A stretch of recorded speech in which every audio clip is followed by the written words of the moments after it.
Hello, કેમ છો વિદ્યાર્થી મિત્રો? ફરીવાર આપણે એનસીઆરટી જીસીઆરટીની સિરીઝમાં મળી રહ્યા છીએ.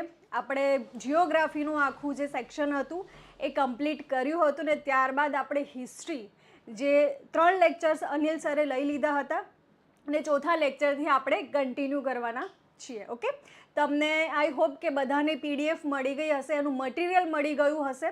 ઓકે, તો ચલો આપણે શરૂઆત કરીએ. બધાને good evening.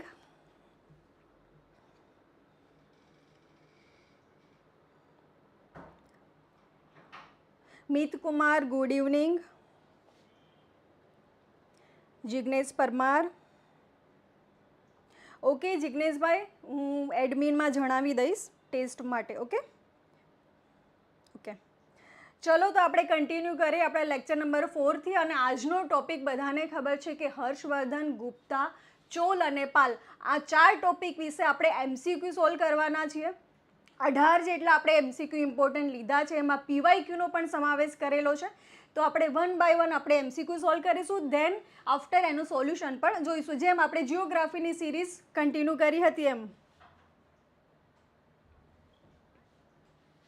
Okay okay okay ચલો શરૂઆત કરીએ આપણે. ટોપિક બધાને ખબર છે અને આ સેશનને તમારા વિદ્યાર્થી મિત્રોમાં ઝડપથી શેર કરી દો, જેથી વધારે ને વધારે વિદ્યાર્થી મિત્રો જોડાઈ શકે આપણા લાઈવ સેશનમાં.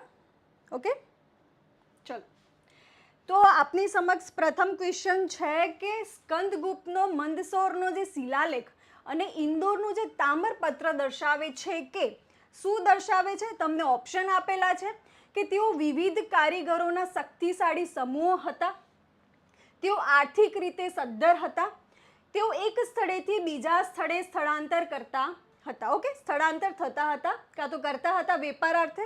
તો અને બી ઓપ્શન આપેલો છે કે ઉપરોક્ત તમામ.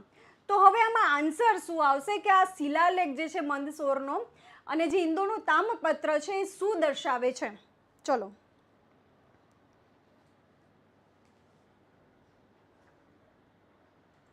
ચલો જલ્દીથી મને જવાબ આપો. Yes, good evening Ashwinsinh Rajput.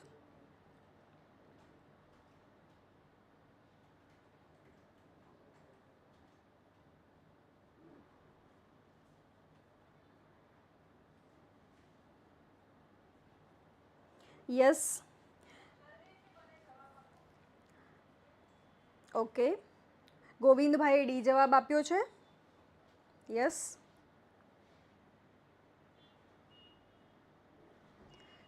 Okay, આપણે 1 બાય 1 જોઈ લઈએ શું છે.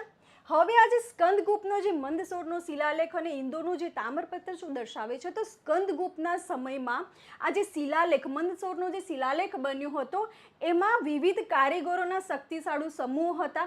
તો એ પહેલું વિધાન આપણું કેવું થઈ જાય છે? તો પહેલું વિધાન આપણું સત્ય થઈ જાય છે. ઓકે, બીજું વિધાન છે કે ત્યારે જે વેપારીઓ હતા વેપાર અર્થે ત્યાં એકબીજાથી બીજા સ્થળે સ્થળાંતર કરતા હતા, એ લોકો કેવા હતા? ભાઈ આર્થિક રીતે સદ્ધર હતા અને જે તેઓ એક સ્થળેથી બીજા સ્થળે સ્થળાંતર કરતા હતા એને શું કહેવામાં આવે છે? સાર્થવા કહેવામાં આવે છે. બરાબર છે, શું કહેવામાં આવે છે? સાર્થવા કહેવામાં આવે છે. હવે તમને છે ને વેપારીઓ ગુપ્તકાળમાં તમને 2 ટાઈપના વેપારીઓ જોવા મળતા હતા. એક તો શ્રેષ્ઠી હતા અને બીજા કયા હતા? સાર્થવા હતા. બરાબર છે,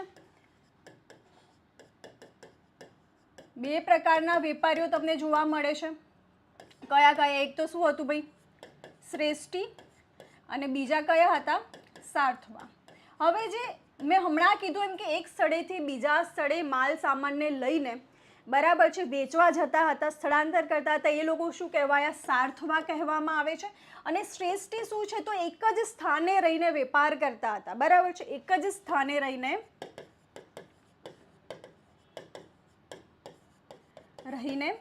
વેપાર કરતા હતા. ઓકે, તો જે સ્કંદગુપ્તનો જે શિલાલેખ છે એમાં સ્કંદગુપ્ત વિશેની આપને માહિતી મળે છે. ઓકે, કે સ્કંદગુપ્ત કયા કયા પરાક્રમો કર્યા હતા. ઓકે, ત્યારબાદ સ્કંદગુપ્તનો જે ઉલ્લેખ છે તમને અશોકના શિલાલેખમાં પણ જોવા મળે છે. શેમાં જોવા મળે છે?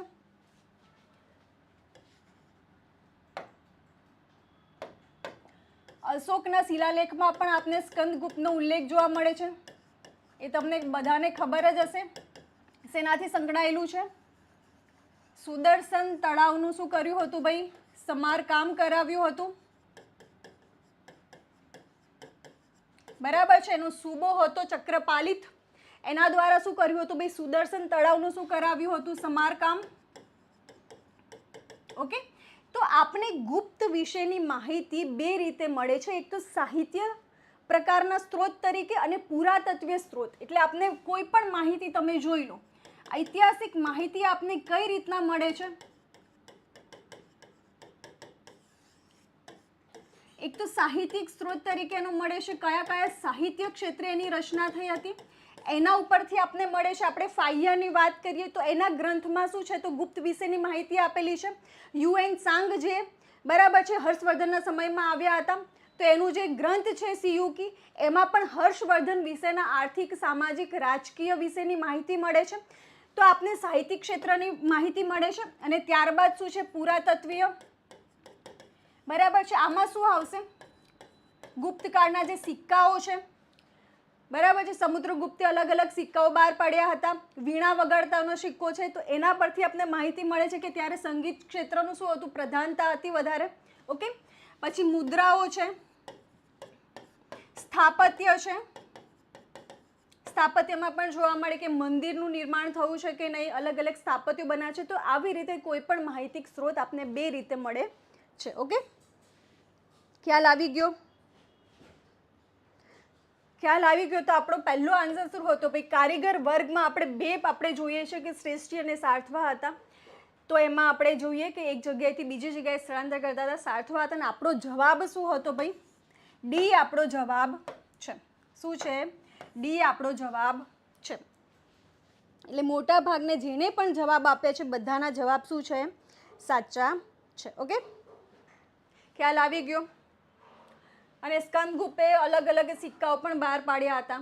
બરાબર છે. નંદી પ્રકારના સિક્કાઓ બહાર પાડ્યા હતા, વેદી પ્રકારના સિક્કાઓ બહાર પાડ્યા હતા. અલગ અલગ નંદી પ્રકારના સિક્કાઓ તમને કાઠિયાવાડમાં જોવા મળે. નંદી પ્રકારના જે સિક્કાઓ છે એ તમને ક્યાં જોવા મળે? કાઠિયાવાડનો જે વિસ્તાર છે, બરાબર છે, ત્યાં તમને જોવા મળે. પછી બીજું શું હતું ભાઈ? વેદી પ્રકારના સિક્કાઓ જોવા મળે છે સ્કંદગુપ્તના. ઓકે. ખ્યાલ આવી ગયો? ચલો, ખ્યાલ આવી ગયો. અને બીજી ઇમ્પોર્ટન્ટ વસ્તુ શું છે કે ચીનના સમ્રાટ જે સાંગ હતા, બરાબર છે, ચીનના સમ્રાટ,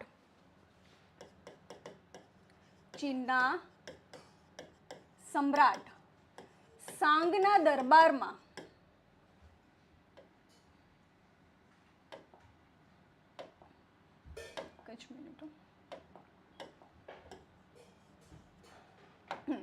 ચીનના સાંગના દરબારમાં શું હતું ભાઈ? રાજદૂત મોકલ્યું હતું, દૂત મંડળ મોકલ્યું હતું. કોણે મોકલ્યું હતું? તો સ્કંદગુપ્તે મોકલ્યું હતું. ઓકે. તો આ એક ઇમ્પોર્ટન્ટ ફેક્ટર બની જાય છે ને. આ તમે તમારા મેન્સનો ક્વેશ્ચન્સ પૂછાય, પ્રિલિમ્સમાં પૂછાય, બરાબર છે, એમાં ઇમ્પોર્ટન્ટ થશે. ખ્યાલ આવી ગયો? આપણે ઓવરવ્યૂ માહિતી લઈ લીધી. ઓકે. તો આપણે બીજા ક્વેશ્ચન તરફ આગળ વધીએ. બીજો ક્વેશ્ચન તરફ આગળ વધીએ આપણે કે નીચેના પૈકી કયા વિધાનો સત્ય છે? સાચા વિધાન આપણે જોવાના છે. ચરક સંહિતા મૂળભૂત રીતે શસ્ત્રક્રિયાને લગતી છે. સુશ્રુત સંહિતાની પામપર્ણ હસ્તપ્રત ભૂતાનની કેસર લાઇબ્રેરી ખાતે સચવાયેલી છે. અને વાત, પિત્ત અને કફ 3 દોષો આયુર્વેદમાં મુખ્ય છે. અને તમને MCQ આપેલા છે. આપણે કયું શોધવાનું છે? સાચા શોધવાના છે. અને આ PYQ છે, GPSCમાં પૂછાઈ ગયો છે. ઓકે. ચલો, આનો શું જવાબ આવશે? મિસ્ટર ઓમ, ગુડ ઇવનિંગ.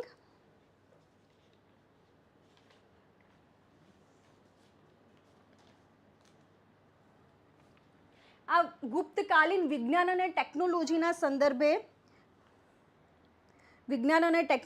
સંદર્ભે તમને પૂછેલું છે. ઓકે.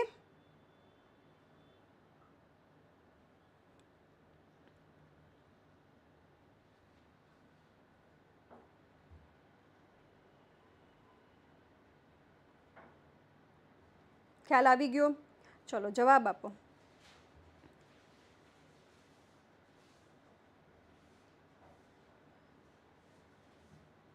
બહુ જ ઇઝી ક્વેશ્ચન છે.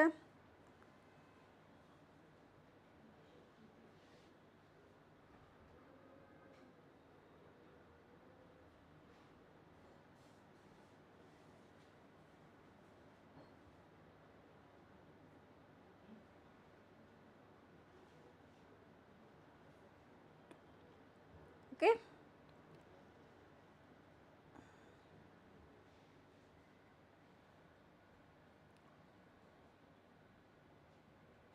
બહુ અઘરા લાગે છે, પણ આપણે તો આ રિવિઝન સેશન છે. આપણે મટીરિયલ આપ્યું હતું એ વાંચવાનું છે અને ત્યારબાદ આપણે એના MCQ સોલ્વ કરવાના છીએ. ઓકે, જિગ્નેશ પરમારે એ જવાબ આપ્યો છે કે બધા વિધાન સત્ય છે.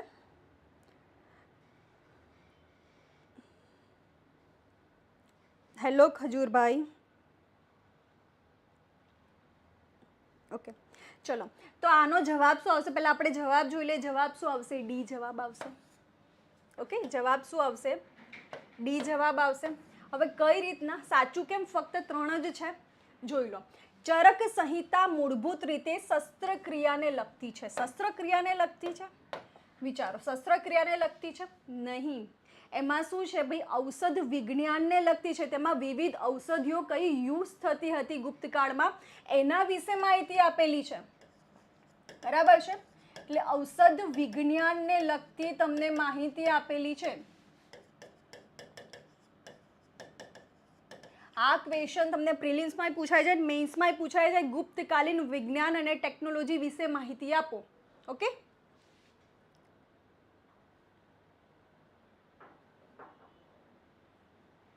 ખ્યાલ આવી ગયો?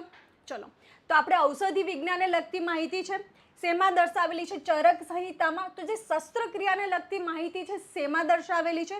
સુશ્રુત સંહિતામાં દર્શાવેલી છે. શેમાં દર્શાવેલી છે? આપણે અહીં જ લખી લઈએ.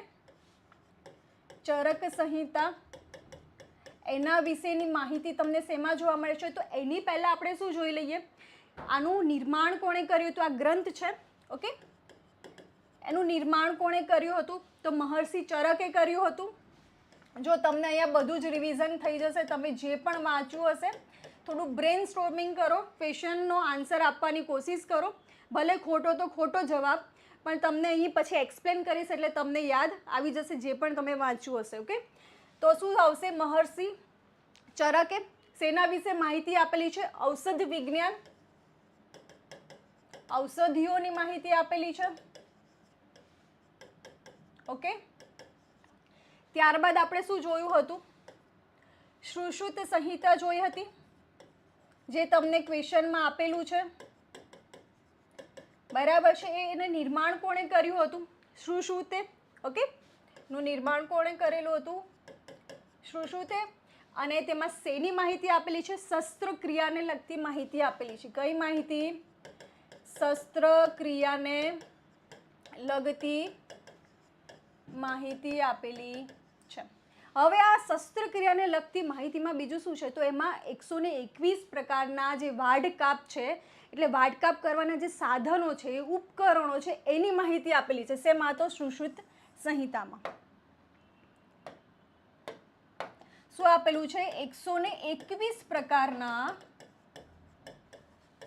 વાઢકાપના ઉપકરણોની માહિતી આપેલી છે.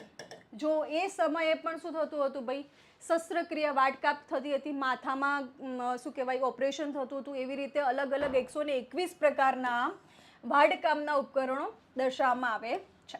ત્યારબાદ આપણે વાત કરીએ ખગોળશાસ્ત્ર વિશે. વિજ્ઞાન અને ટેકનોલોજી આપણે આખું લઈ લઈએ એટલે તમારે બધા જ ક્વેશ્ચન સોલ્વ થઈ જશે. બરાબર? ખગોળશાસ્ત્ર, તો એના વિશે પણ માહિતી મળે છે. અને આપણે જે જોઈએ છે ગુપ્તકાલીન સાયન્સ એન્ડ ટેક છે. બરાબર?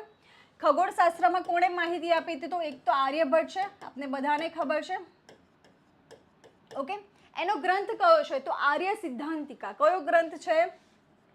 આર્ય સિદ્ધાંતિકા નામના જે ગ્રંથ છે એમાં આર્યભટ્ટે માહિતી આપી હતી. શેની માહિતી આપી હતી? તો પૃથ્વી શું છે? ગોળ છે. બરાબર, પૃથ્વી ગોળ છે અને પૃથ્વી સૂર્યની આજુબાજુ પ્રદક્ષિણા કરે છે, આર્યભટ્ટે કીધું હતું.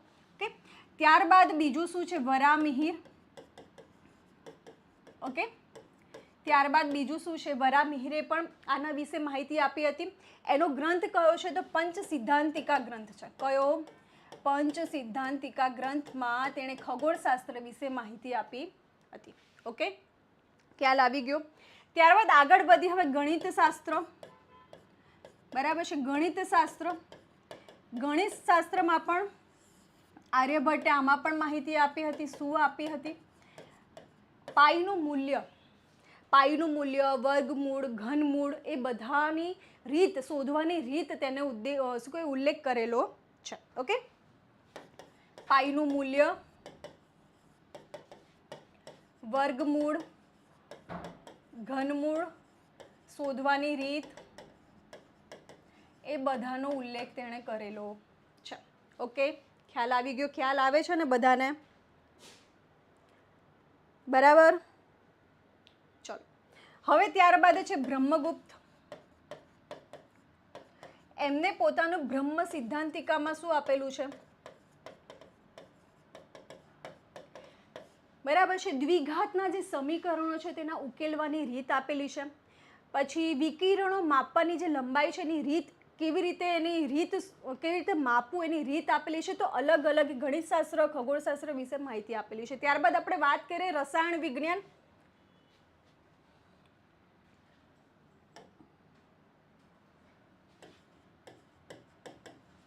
રસાયણ વિજ્ઞાન વિશે વાત કરી લો. ઓકે, હવે રસાયણ વિજ્ઞાનમાં આપણે જોઈએ તો એના જાણકાર કોણ હતા? નાગાર્જુન હતા અને તેમના સમયમાં, બરાબર છે, તેમના સમયમાં જે મેહરોલીનો જે લોહ સ્તંભ છે તે બન્યો હતો. બરાબર છે, અને જે ધાતુ શિલ્પનું શ્રેષ્ઠ ઉદાહરણ માનવામાં આવે છે કે તેને ગમે તે સિઝનમાં શું નથી, કાટ નથી લાગતો. ઓકે, રસાયણ વિજ્ઞાનમાં આપણે જોઈ લીધું. હવે આયુર્વેદમાં છે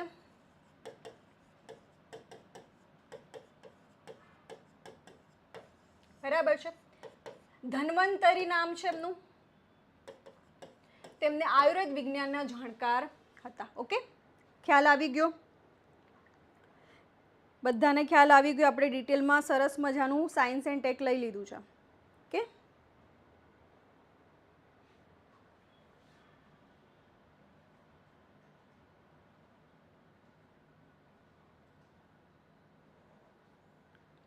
ઓકે દિનેશભાઈ, જય હિન્દ. ખ્યાલ આવે છે ને બધાને?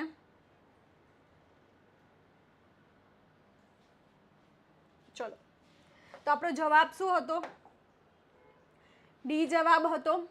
ઓકે, અને અહીં આપણે રહી ગયું કે ભૂતાનની નહીં, શેની લાઇબ્રેરીમાં અત્યારે સચવાયેલી છે?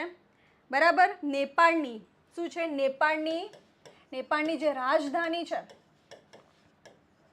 કાઠમંડુ. શું છે રાજધાની? કાઠમંડુની એક કેસર લાઇબ્રેરી છે. ત્યાં જે સુશ્રુત સંહિતાના પામ પણ હસ્તપ્રત છે ને સચવાયેલા છે. ઓકે, ચલો નેક્સ્ટ ક્વેશ્ચન તરફ હવે આપણે આગળ વધીએ. જો આ તમને નોટ્સ પણ બનાવી શકો છો શોર્ટમાં, અને તમારે મેન્સમાં પણ યુઝ થઈ શકે. બરાબર છે, ચલો આગળ વધીએ. હવે ત્રીજો ક્વેશ્ચન છે કે ગુપ્ત કાળના પ્રખ્યાત કવિ ભાસની કૃતિ નીચેનામાંથી કઈ છે? ચારુદત્તા, રાવણ વધ, બાલચરિત્ર. અને તમને ઓપ્શન આપેલા છે 1, 1, 3, માત્ર 3 કે આપેલ તમામ. શું આવશે? યસ, નેપાળમાં. શું આવશે? ચલો,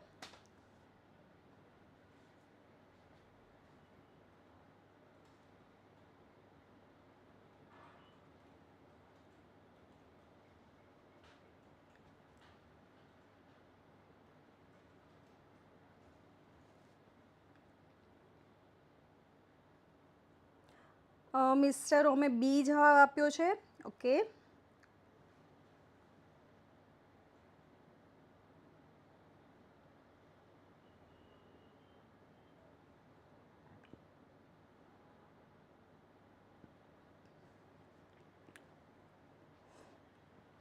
બીજા કોઈ? બહુ જ ઇઝી છે. જો ટ્રાય કરો, થોડું બ્રેન સ્ટોર્મિંગ કરો, તમે જે વાંચેલું હોય એને યાદ કરો. ઓકે, નીરલે ડી જવાબ આપ્યો છે. આપેલ તમામ. ઓકે ઓકે, આપણે જોઈ લઈએ કે સાચો આન્સર શું છે. ઓકે ચલો, સાચો આન્સર શું છે? તો સાચો આન્સર આવશે 1 અને 3, એટલે કે બી આપણો શું છે? બી આપણો સાચો આન્સર છે. Okay,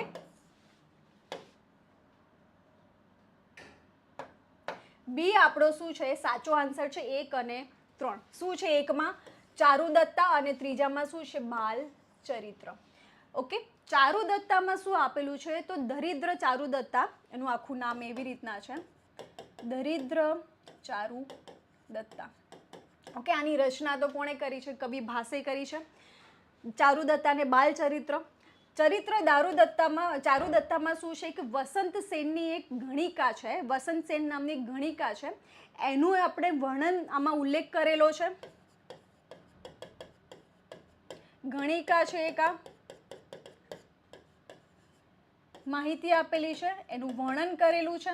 okay, દરિદ્ર ચારુદત્તામાં. ત્યારબાદ બાલ ચરિત્રની વાત કરીએ તો એ શું છે ભાઈ? એનું બીજું નામ આપને હરિવંશ પણ કહેવાય. બરાબર છે? હરિવંશ કહો કે બાલ ચરિત્ર કહો, બંને એક જ. એમાં શું છે ભાઈ? હરિનો જે વંશ છે, હરિનો વંશ અને બાલ ચરિત્ર એટલે કે બાળકોની વાર્તા, બરાબર છે? બાળકોની વાર્તા બંનેનો ઉલ્લેખ કરેલો છે બાલ ચરિત્રમાં. ઓકે, હવે રાવણ વધ. તો હવે રાવણ વધ જે કૃતિ છે એની રચના કોણે કરી છે? તો એની રચના કોણે કરી છે? કવિ ભટ્ટીએ કરી છે. કોણે કરી છે? કવિ ભટ્ટીએ તેની રચના કરી છે. ખ્યાલ આવી ગયો? ખ્યાલ આવી ગયો? હવે આપણે થોડુંક એનું ડિટેલમાં જોઈએ કે ગુપ્તકાલીન દરમિયાન કયા કયા સાહિત્ય હતા.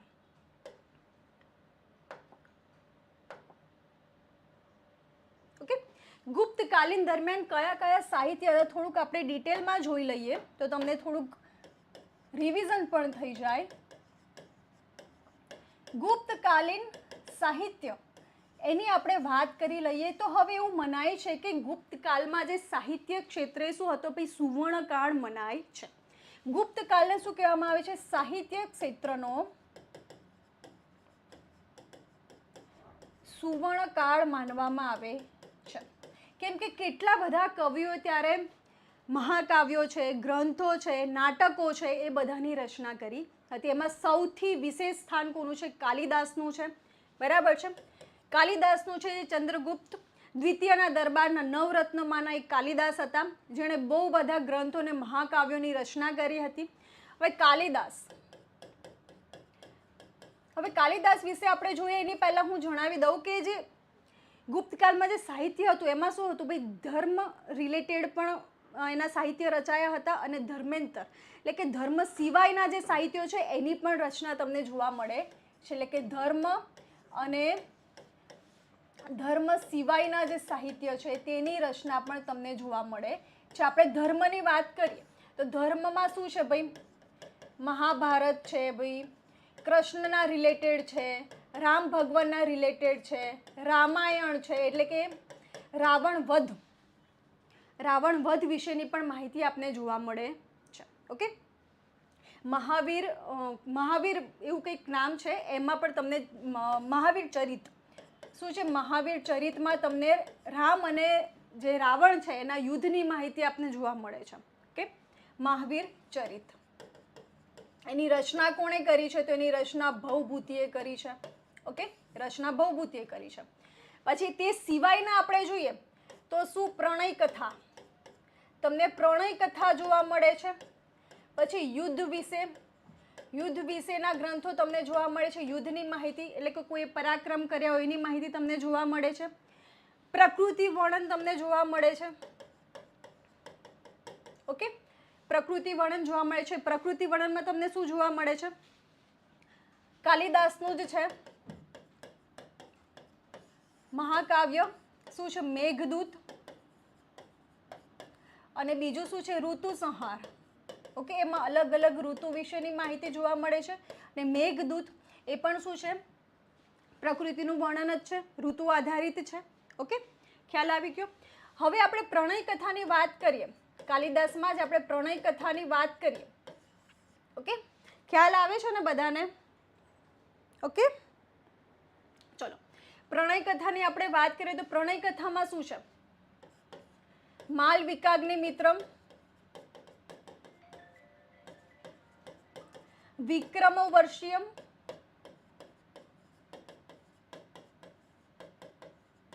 ઓકે, તો આ બધાની શું છે, પ્રણય કથાની માહિતી આપેલી છે. ઓકે, માલવિકાગ્નિમિત્રમ, આમાં શું છે કે શૃંગવંશના જે અગ્નિમિત્ર છે, એક રાજા હોય છે અગ્નિમિત્ર, અને માલવિકા, આ બંનેની પ્રણય કથાની માહિતી આપેલી હોય છે. પછી વિક્રમવર્ષિયમમાં પણ એવું જ હોય છે. ઓકે, કે સ્ત્રી પુરુષની પ્રણય કથાની માહિતી આપેલી છે. ઓકે, ત્યારબાદ માલતી માધવ છે, માલતી માધવ છે. ઓકે, એની રચના પણ કોણે કરી છે, એની રચના પણ ભવભૂતિએ કરેલી છે. એમાં માલતી અને માધવની પ્રણય કથાની તમને શું મળે છે, પ્રણય કથા તમને ઉલ્લેખ જોવા મળે છે. ખ્યાલ આવી ગયો? બરાબર છે.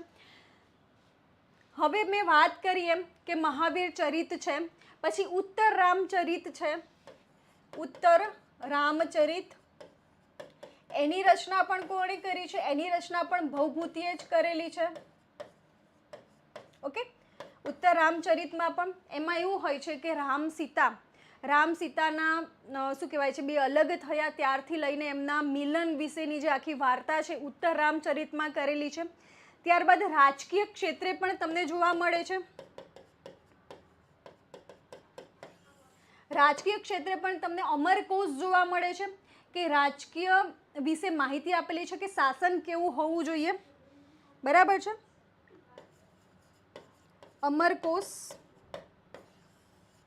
અમરકોશ વિશે માહિતી આપેલી છે. ખ્યાલ આવી ગયો બધાને? ઓકે, અમરકોશ છે, નીતિસાર છે, હર્ષચરિત છે, નીતિસાર, હર્ષચરિત. ઓકે, તો આપણે આ ઓવરઓલ બધું સાહિત્ય જોઈ લીધું.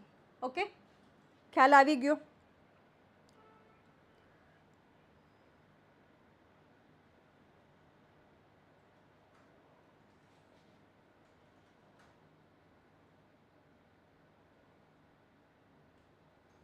કમેન્ટ્સ, ઓકે, ચલો.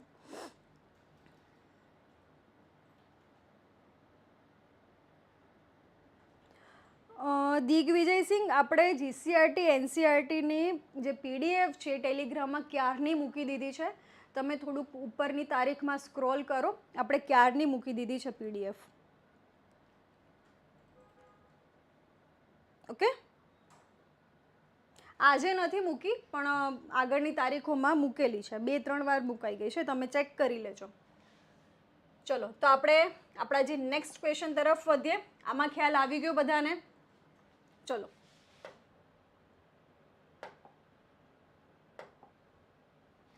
હવે આપણે ગુપ્તકાલીન જે વહીવટી તંત્ર છે,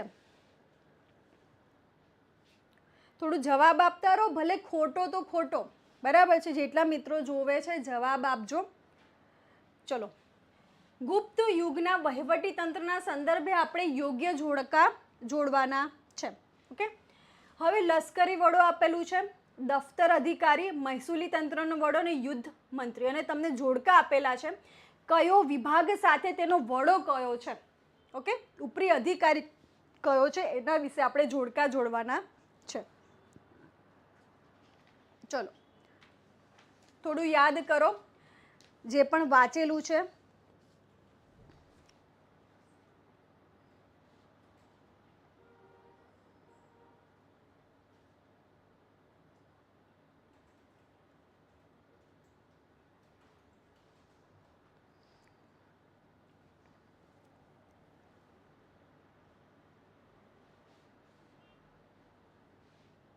ચલો, શું આવશે જવાબ?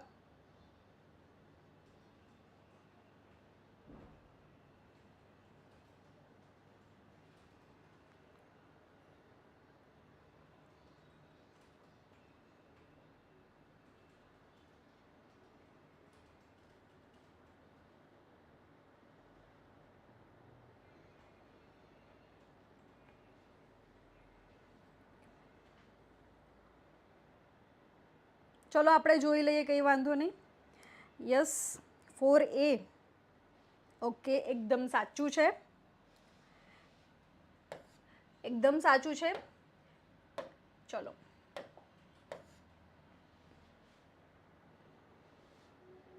યસ, મોસ્ટલી બધાના જવાબ એ સાચા છે. ઓકે, તો આપણે જોઈ લઈએ. ઓકે, ચલો, જવાબ આપણો શું છે? એ છે. પહેલામાં શું આપેલું છે? બી.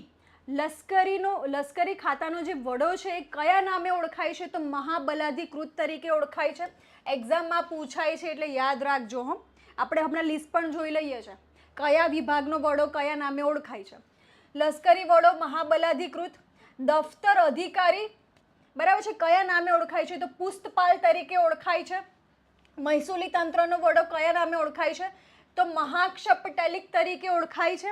અને યુદ્ધ મંત્રી છે શું છે ભાઈ? સંધિ વિગ્રહક તરીકે ઓળખાય છે, કે જે બે દેશો વચ્ચે શું કરે છે? બે રાજ્યો વચ્ચે સંધિનું કામ કરે છે. ઓકે, ખ્યાલ આવી ગયો. એટલે આપણો જવાબ શું આવશે? આપણો જવાબ આવશે એ. હવે આપણે થોડીક વધારે ડિટેલ માહિતી મેળવી લઈએ. કયા વિભાગનો વડો કયા નામે ઓળખાય છે? ઓકે, તો પહેલું છે પ્રાંતનો વહીવટ કરનાર. ઓકે, પ્રાંતનો વહીવટ કરનાર જે અધિકારી છે કયા નામે ઓળખાય છે? કુમારમાત્ય. અને સૌથી ઇમ્પોર્ટન્ટ, ગુપ્ત સામ્રાજ્યમાં, ગુપ્ત વંશમાં સૌથી ઇમ્પોર્ટન્ટ કોઈ અધિકારી હોય તો એ કયો હતો? કુમારમાત્ય હતો. ને આજના જે આપણે કહીએ ને કે આઈએસ ઓફિસરના સમકક્ષ એનું કાર્ય હતું. અને એ જ શું આપણે અત્યારે કહીએ કે આઈએસ ઓફિસર શું છે ભાઈ? સ્થાનિક સ્તરે જે સંસ્થા છે અને ઉપરી એટલે કે કેન્દ્રીય સ્તર, સ્થાનિક અને કેન્દ્રીય વચ્ચે જોડતી કડીનું કામ કરે છે. તો એ સમયમાં કુમારમાત્યનું કામ શું હતું?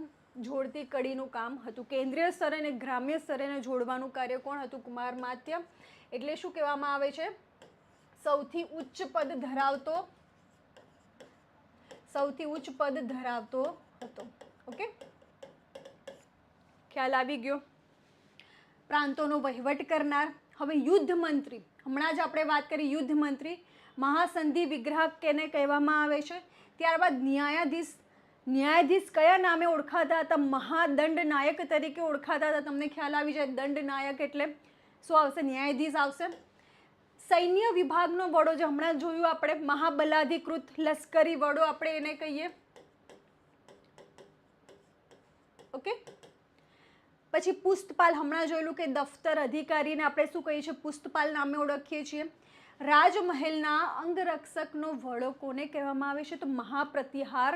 એનું શું હતું ભાઈ? મહાપ્રતિહાર કહેવામાં આવે છે. ઓકે, મુખ્ય હિસાબી અધિકારી કે જે ગુપ્તકાળ સમયના જે લેખાજોખા છે એનો હિસાબ રાખનાર જે અધિકારી હતો તો શું આવશે? મહાક્ષપટલિક. બરાબર છે, યા થોડુંક ટાઈપિંગ મિસ્ટેક છે, મહાક્ષપટલિક આવશે. ઓકે, અને ત્યારબાદ પોલીસ વિભાગનો વડો શું કહેવામાં આવે છે? દંડપાસિક તરીકે ઓળખવામાં આવે છે. ઓકે, તો એક લિસ્ટ છે. મોસ્ટલી બધા જ વિભાગ અને તેના વડા કવર થઈ ગયા છે. એટલે આમાંથી આટલું યાદ રાખી લેવાનું. આનેથી બહાર આવવાનો કોઈ ચાન્સીસ છે નહીં, એટલે આટલું જ આવશે. ઓકે, ચલો, ખ્યાલ આવી ગયો આનો. હવે આપણે એક બીજી માહિતી મેળવી લઈએ કે ગુપ્ત શાસનમાં, બરાબર છે, શાસનનું વહીવટ સારી રીતે થાય એના માટે એને અલગ અલગ સ્તરોમાં વિભાજિત કરવામાં આવ્યું છે. આપણે અત્યારે કેવી રીતે શાસન પદ્ધતિ છે? કેન્દ્ર છે, પછી રાજ્ય સ્તર છે, શહેરી છે, ગ્રામ્ય છે, તાલુકા સ્તર છે. તો એવી જ રીતે ગુપ્તકાળમાં અલગ અલગ સ્તરમાં તેને વિભાજિત કરવામાં આવ્યું હતું. તેનો વડો કયો છે અને તે કામ શું કરે છે? બરાબર છે, એને આપણે થોડુંક ડિટેલમાં જોઈ લઈએ. ઓકે, એટલે ગુપ્ત સામ્રાજ્યનું વહીવટી તંત્ર વિશે આપણે થોડીક વાત કરી લઈએ. ઓકે, હવે આમાં જે અધિકારીઓ મેં હમણાં કીધું, બરાબર છે, જે અધિકારીને આપણે જે હમણાં વાત કરીએ, કુમારમાત્ય.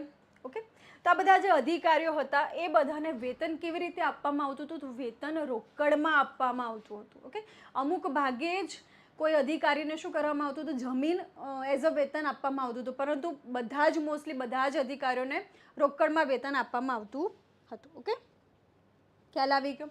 ચલો, હવે આપણે એનું વહીવટી તંત્ર જોઈ લઈએ. પહેલા આવે છે કેન્દ્રીય સ્તર. પહેલા શું આવે છે? કેન્દ્રીય સ્તર. કેન્દ્રીય સ્તરે શું હતું ભાઈ? સામ્રાજ્ય હતું. શું હતું? સામ્રાજ્ય. અને આ સામ્રાજ્યનો વહીવટ કોણ કરતો હતો? આ વહીવટકર્તા છે, એ લખી દો ઉપર, વહીવટકર્તા. ઓકે, તો આનો વહીવટ કોણ કરતો હતો? રાજા પોતે વહીવટ કરતો હતો. ઓકે, રાજા પોતે જ શું કરતો હતો? વહીવટ. અને પોતે જ શું હતો? ન્યાયાધીશ પણ પોતે જ હતો. અને કેન્દ્ર સ્તરે સામ્રાજ્યમાં પોતે જ વહીવટ કરતો હતો. ત્યારબાદ આપણે બીજી વાત કરીએ. પ્રાંતીય સ્તરે, કેન્દ્રીય સ્તરે આપણે જોઈ લીધું, એના નીચે શું આવશે? પ્રાંતીય સ્તર. ઓકે, તો આ બધા નામ છે, અહીંયા નામ આવશે અને આ બધા સ્તર છે. તો પ્રાંતીય સ્તરે શું હતું ભાઈ? દેશ અને ભુક્તિ. પ્રાંતીય સ્તરે શું જોવા મળે છે તમને? દેશ અને ભુક્તિ જોવા મળે છે. ઓકે, અને આ જે દેશ છે, દેશ અને ભુક્તિ જોવા મળે છે. ઓકે, અને આ દેશનો જે વડો છે, આ દેશનો જે વડો છે એ ગોપ્તા નામે ઓળખાતો હતો. શેના નામે? ગોપ્તા. અને ગોપ્તા શું કરતો હતો? પ્રાંતનો વહીવટ કરતો હતો. અને જે ભુક્તિ છે એનો વડો કયા નામે ઓળખાતો હતો ભાઈ? ઉપરીક તરીકે ઓળખાતો હતો. ખ્યાલ આવી ગયો આટલું? બરાબર, ધ્યાનથી જોજો. ત્યારબાદ આપણે નીચેનું સ્તરે જોઈએ તો શું આવશે? જિલ્લા સ્તર આવશે. આ રાજ્ય થઈ ગયું જે આપણે અત્યારની સિસ્ટમ પ્રમાણે છે. આ શું આવશે? જિલ્લા સ્તર. ત્યારે શું હતું? એનું નામ શું હતું? વિષય નામ હતું. અને તેનો વહીવટ કોણ કરતું હતું ભાઈ? વિષયપતિ તેનો વહીવટ કરતો હતો. ઓકે, ત્યારબાદ આવે છે તાલુકા સ્તર. શું આવે છે? તાલુકા સ્તર. ઓકે, તો ત્યારે શું હતું ભાઈ? પીઠી. એને કયા નામે ઓળખાય છે?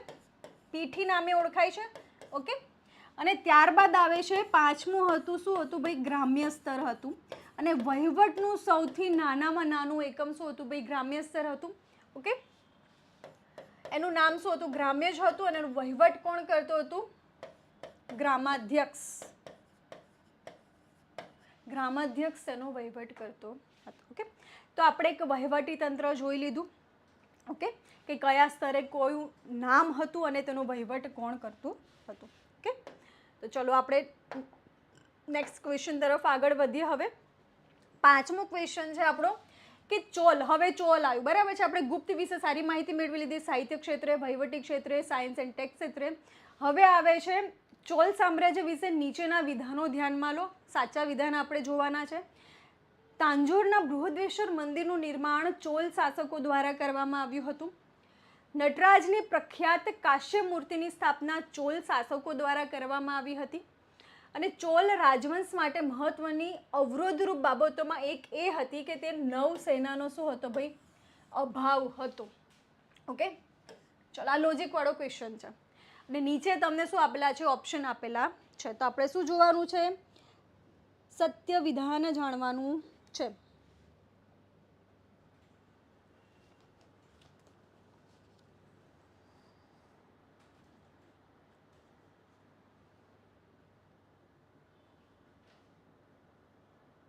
ચલો, શું આવશે જવાબ?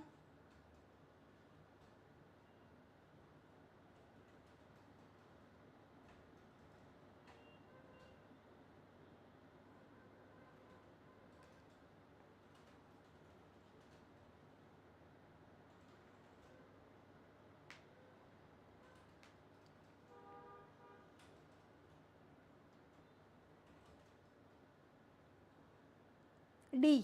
ઓકે,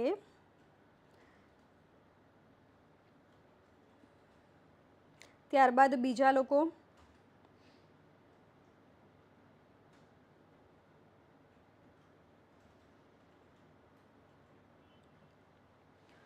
ચલો, કંઈ વાંધો નહીં, આપણે જોઈ લઈએ વન બાય વન શું આવશે. તો પહેલાં આપણે સૌપ્રથમ આપણે આન્સર જોઈ લઈએ. મેં હાઇલાઇટ પણ કરી દીધું છે, બહુ ઇઝી છે આનું જવાબ આપવો. ઓકે, ચલો તોય આપણે જોઈ લઈએ. મોટાભાગના બધા ડી જ કહે છે આપેલ તમામ, પણ આપણે જોઈ લઈએ એનો જવાબ શું આવશે. જવાબ એ આવશે. શું આવશે ભાઈ? એ આવશે. કઈ રીતના એ આવશે જોઈ લઈએ. તાંજોરના જે બૃહદેશ્વર મંદિરનું નિર્માણ ચોલ શાસકો દ્વારા કરવામાં આવ્યું હતું. ઓકે, ચોલ શાસકો દ્વારા કરવામાં આવ્યું હતું. તો કયા શાસક દ્વારા નિર્માણ કરવામાં આવ્યું હતું? રાજરાજ પ્રથમ. કયા શાસક દ્વારા? રાજરાજ પ્રથમ. ઓકે, રાજરાજ પ્રથમ દ્વારા તેનું નિર્માણ કરવામાં આવ્યું હતું ચોલ શાસકો દરમિયાન. કેમ કે ચોલ શાસકો દરમિયાન ઘણી બધી કહેવાય ને કે મંદિર સ્થાપત્યોનો વિકાસ થયો હતો. મંદિર શૈલી સ્થાપત્યોનો વિકાસ દક્ષિણ ભારતમાં ચોલ શાસકો દરમિયાન કર્યો હતો. ઓકે, આપણે જોઈશું આગળ મંદિર સ્થાપત્ય શૈલી પણ આપણે થોડું ડિટેલમાં ભણીશું. ઓકે, તો તાંજોરમાં બૃહદેશ્વર મંદિરનું નિર્માણ ચોલ શાસકો દ્વારા કરવામાં આવ્યું. આપણું સાચું છે પહેલું, રાજરાજ પ્રથમ દ્વારા કરવામાં આવ્યું છે. પછી નટરાજની જે પ્રખ્યાત કાશ્ય મૂર્તિની સ્થાપના ચોલ શાસકો દ્વારા કરવામાં આવી તે પણ સત્ય છે. કેમ કે 11 થી 12મી સદીની આસપાસ જ્યારે ચોલ શાસક જ્યારે હતા ત્યારે શું હતું, તાંબાની અને કાશ્યની જે મૂર્તિઓ છે એનો ચીલો ચાલુ હતો. એટલે કે ત્યારે મોટા ભાગે મૂર્તિઓ બનાવવામાં આવતી હતી, બરાબર છે ને. એમાં જ સૌથી પ્રખ્યાત જે છે નટરાજની જે કાશ્ય મૂર્તિ છે ધાતુ શિલ્પનું શું કહેવામાં આવે છે? બેસ્ટ એક્ઝામ્પલ કહેવામાં આવે છે એ સમયનું, બરાબર છે. એ સમયનું બેસ્ટ એક્ઝામ્પલ કહેવામાં આવે છે ધાતુ શિલ્પનું.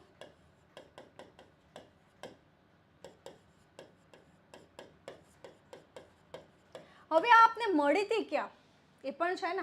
હાલ પહેલાં તો આપણે ચિત્તૂરમાંથી મળી હતી, ત્યારે ચિત્તૂર કહેવાતું હતું, પણ હાલ આપણે શું કહીએ છીએ? આંધ્રપ્રદેશ, બરાબર છે. હાલ આંધ્રપ્રદેશ, હાલ આંધ્રપ્રદેશ આપણે કહીએ છીએ, ત્યાંથી મળી આવી હતી આ મૂર્તિ. અને ત્રીજું જે સ્ટેટમેન્ટ છે એ શું છે ભાઈ? ખોટું થઈ જાય છે. કઈ રીતના ખોટું થઈ જાય છે? કેમ કે તમે જુઓ એમાં શું આપેલું છે કે નૌસેનાનો અભાવ હતો. નૌસેનાનો અભાવ નહોતો કેમ કે ચોલ વંશના શાસન દરમિયાન તો દક્ષિણ પૂર્વમાં એ લોકોએ શાસન કર્યું હતું. ત્યાં એ લોકો વેપાર કરતા હતા. એની સાથે તમને જોવા મળશે કે ચોલ શાસકો દ્વારા દક્ષિણ પૂર્વના જે દેશો છે, વિયેતનામ છે, કંબોડિયા છે, ત્યાં મંદિરનું તેમને નિર્માણ કરેલું છે. ઓકે, તો આ બાબત આપને શું થઈ જાય છે? ખોટી થઈ જાય છે. આપણો સાચો જવાબ શું છે? 1 અને 2 છે. ઓકે, 1 અને 2 છે. તો આપણે ચોલ શાસકોની જે મંદિર નિર્માણની શૈલી છે એના વિશે થોડીક આપણે માહિતી મેળવી લઈએ.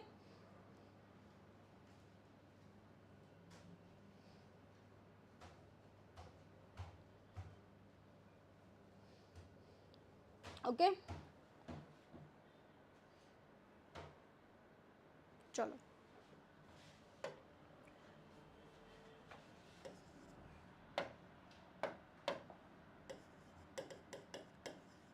ચોલ શાસન દરમિયાન મંદિરની વિશેષતા શું હતી? મંદિર શૈલીની વિશેષતા શું હતી? કેમ કે એની શરૂઆત, બરાબર છે, મોટાભાગના ચોલ શાસન દરમિયાન મોટાભાગના મંદિરનું નિર્માણ છે ને દ્રવિડ શૈલીમાં થયેલું છે. ઓકે, દ્રવિડ શૈલીમાં નિર્માણ થયેલું છે મોટા ભાગે. અને આ દ્રવિડ શૈલી જે છે, બરાબર છે, એનો શું કહેવાય ઉદ્ભવ કયા વખતે થયો હતો? કયા વંશના શાસન દરમિયાન થયો હતો? પલ્લવ વંશના શાસન દરમિયાન તેનું શું થયું હતું? ઉદ્ભવ થયો હતો. અને વિકાસ ચોલ વંશ દરમિયાન થાય છે. ઓકે, તો ચોલ વંશ દરમિયાન એની વિશેષતા શું છે? તો મંદિરો ઉપર શું કરવામાં આવતા હતા? વિમાન, પિરામિડ આકારના વિમાનનું નિર્માણ કરવામાં આવતું હતું. ત્યારબાદ આપણે જોઈએ કે ગોપુરમ. ગોપુરમ એટલે શું છે કે પ્રવેશ દ્વાર છે. પ્રવેશ દ્વાર શું હોય છે? એકદમ વક્રાકાર મોટો ગોપુરમ હોય છે. અને ગોપુરમની ઉપર શું હોય છે? કળશ તમને મૂકવામાં આવે છે. ગોપુરમ તમે જોઈ શકો છો દક્ષિણના મંદિરોમાં. ઓકે, ખ્યાલ આવી ગયો. પછી આગળ આપણે વાત કરીએ કે મંદિરો ફરતે શું હતું? મંદિરો ફરતે દિવાલ હતી. કેમ કે આ જે મંદિરો છે દક્ષિણમાં એ બધા શું છે? પહાડી ઉપર બનાવવામાં આવતા હતા. એટલા માટે મંદિરની આજુબાજુ શું કરવામાં આવતી હતી? દિવાલ કરવામાં આવતી હતી. પરંતુ પ્રદક્ષિણા જે પથ છે, પ્રદક્ષિણા પથનો શું તમને અભાવ જોવા મળે છે? શું જોવા મળે છે? અભાવ જોવા મળે છે. એ તમને ક્યાં જોવા મળે છે? નાગર શૈલીમાં તમને જોવા મળે છે. તમે વાંચી હશે નાગર શૈલી અને દ્રવિડ શૈલી તો ખ્યાલ આવશે. ઓકે, ત્યારબાદ કુંડ તમને જોવા મળે છે. મંદિર હોય ને મંદિરના આગળ પ્રાંગણમાં તમને કુંડ જોવા મળે છે. કેમ કે એનું એ પણ લોજિક છે, જિયોગ્રાફિકલ રીઝન છે કે ઉત્તર ભારતમાં શું છે?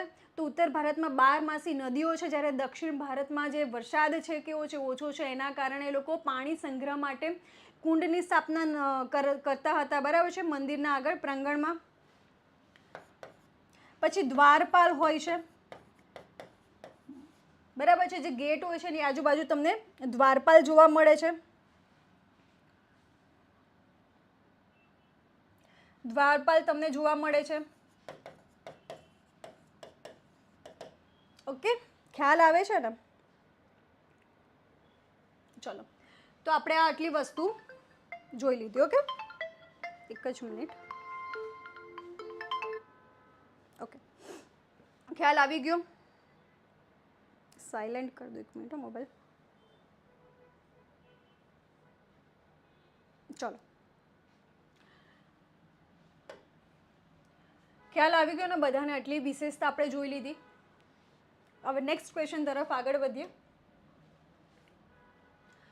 અલ્હાબાદના સ્તંભ પર જે લખાણ છે, એટલે કે જે પ્રશસ્તિ છે, કોના દ્વારા કરવામાં આવી છે? ભવભૂતિ છે, કાલિદાસ છે, હરિસેના છે કે માંગ છે? કોના દ્વારા કરવામાં આવી છે? ચલો, આ સેશનને તમારા વિદ્યાર્થી મિત્રોમાં શેર કરી દો, જેથી આજનો જે ઇમ્પોર્ટન્ટ લેક્ચર છે એ એમના સુધી પહોંચી શકે, લાઈવ જોડાઈ શકે. ચલો, શું આવશે આનો જવાબ? મિલનસિંહ ડાબી સી જવાબ આપે છે. Yes,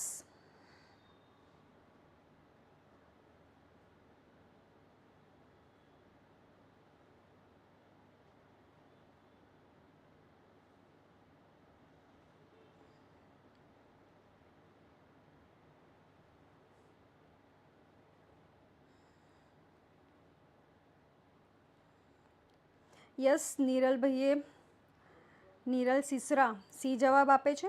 yes, very good. ચલો, કંઈ વાંધો નહીં, આપણે જોઈ લઈએ શું છે આમાં. જવાબ શું આવે છે? તો જવાબ શું આવે છે? સી જ જવાબ આવે છે. હરિસેના કહીએ કે હરિસેણ કહીએ? હરિસેણ પણ બોલાય છે આમને. આપણે શું કહીએ છીએ? હરિસેના કહીએ કે હરિસેણ? ઓકે,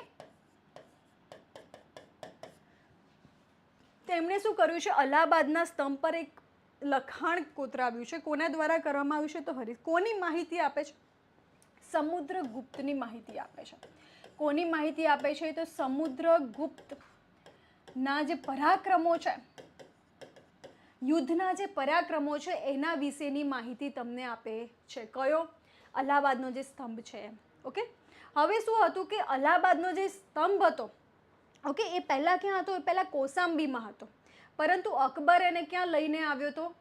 અકબર એને ક્યાં લઈને આવ્યો તો? બી અલ્હાબાદમાં લઈને આવ્યો તો. એટલા માટે તમને અલ્હાબાદના જે સ્તંભ લેખ છે એમાં તમને જહાંગીર અને બિરબલનો તો પણ લેખ તમને જોવા મળે છે. બરાબર છે? જહાંગીર અને બિરબલનો પણ ઉલ્લેખ તમને એ સ્તંભમાં જોવા મળે છે. એનું કારણ શું હતું કે અકબર કૌશાંબીમાંથી ક્યાં લઈને આવ્યો હતો? અલ્હાબાદમાં લઈને આવ્યો હતો. ઓકે, હવે આ જે સમુદ્રગુપ્તના પરાક્રમો છે, એટલે કે 100 જેટલા યુદ્ધના એની માહિતી આપેલી છે કે એને 100 જેટલી યુદ્ધ કરેલો છે સમુદ્રગુપ્તે, એની માહિતી આપેલી છે. ઓકે, ખ્યાલ આવી ગયો? હવે આમાં આ જે સ્તંભ છે એમાં લિપિ કઈ યુઝ કરવામાં આવી છે? લિપિ, તો લિપિ કઈ છે? તો બ્રાહ્મી લિપિ છે. અને એક બીજી એક લિપિ છે ચંપુ શૈલી. કઈ છે? ચંપુ શૈલી. આ શું છે ભાઈ? ગદ્ય અને પદ્ય મિશ્રિત છે, એટલા માટે એનું નામ શું આપેલું છે ભાઈ? ચંપુ શૈલીનું નામ આપેલું છે. ગદ્ય અને પદ્ય બંને મિશ્રિત તમને જોવા મળે છે. ઓકે, હવે ભાષા આપણે જોઈએ તો ભાષા કઈ છે ભાઈ? સંસ્કૃત ભાષા છે. ઓકે, તો આપણે આ માહિતી મેળવી લીધી. ઓકે, ખ્યાલ આવી ગયો? ચલો, તો આપણે આગળ વધીએ. નેક્સ્ટ ક્વેશ્ચન કયો છે કે નીચેનામાંથી આપણે યોગ્ય વિધાન જોવાના છે. દ્રવિડ શૈલીમાં ગર્ભગૃહ, વિમાન, મંડપ અને ગોપુરમ વિશિષ્ટ રીતે તમને જોવા મળે છે. અને બીજું વિધાન છે કે ચાલુક્ય શાસકો દ્વારા નિર્મિત બેસર શૈલીના મંદિરો કર્ણાટકના પટ્ટદકલમાં તમને જોવા મળે છે. પટ્ટદકલમાં આવેલા છે. ઓપ્શન આપેલું છે 1, 2, બંને કે એક પણ નહીં. શું આવશે? ચલો, નિકુલ જોશી, આપણે જે અત્યારે ચાલુ છે આપણે એમાં થોડું ફોકસ કરીએ.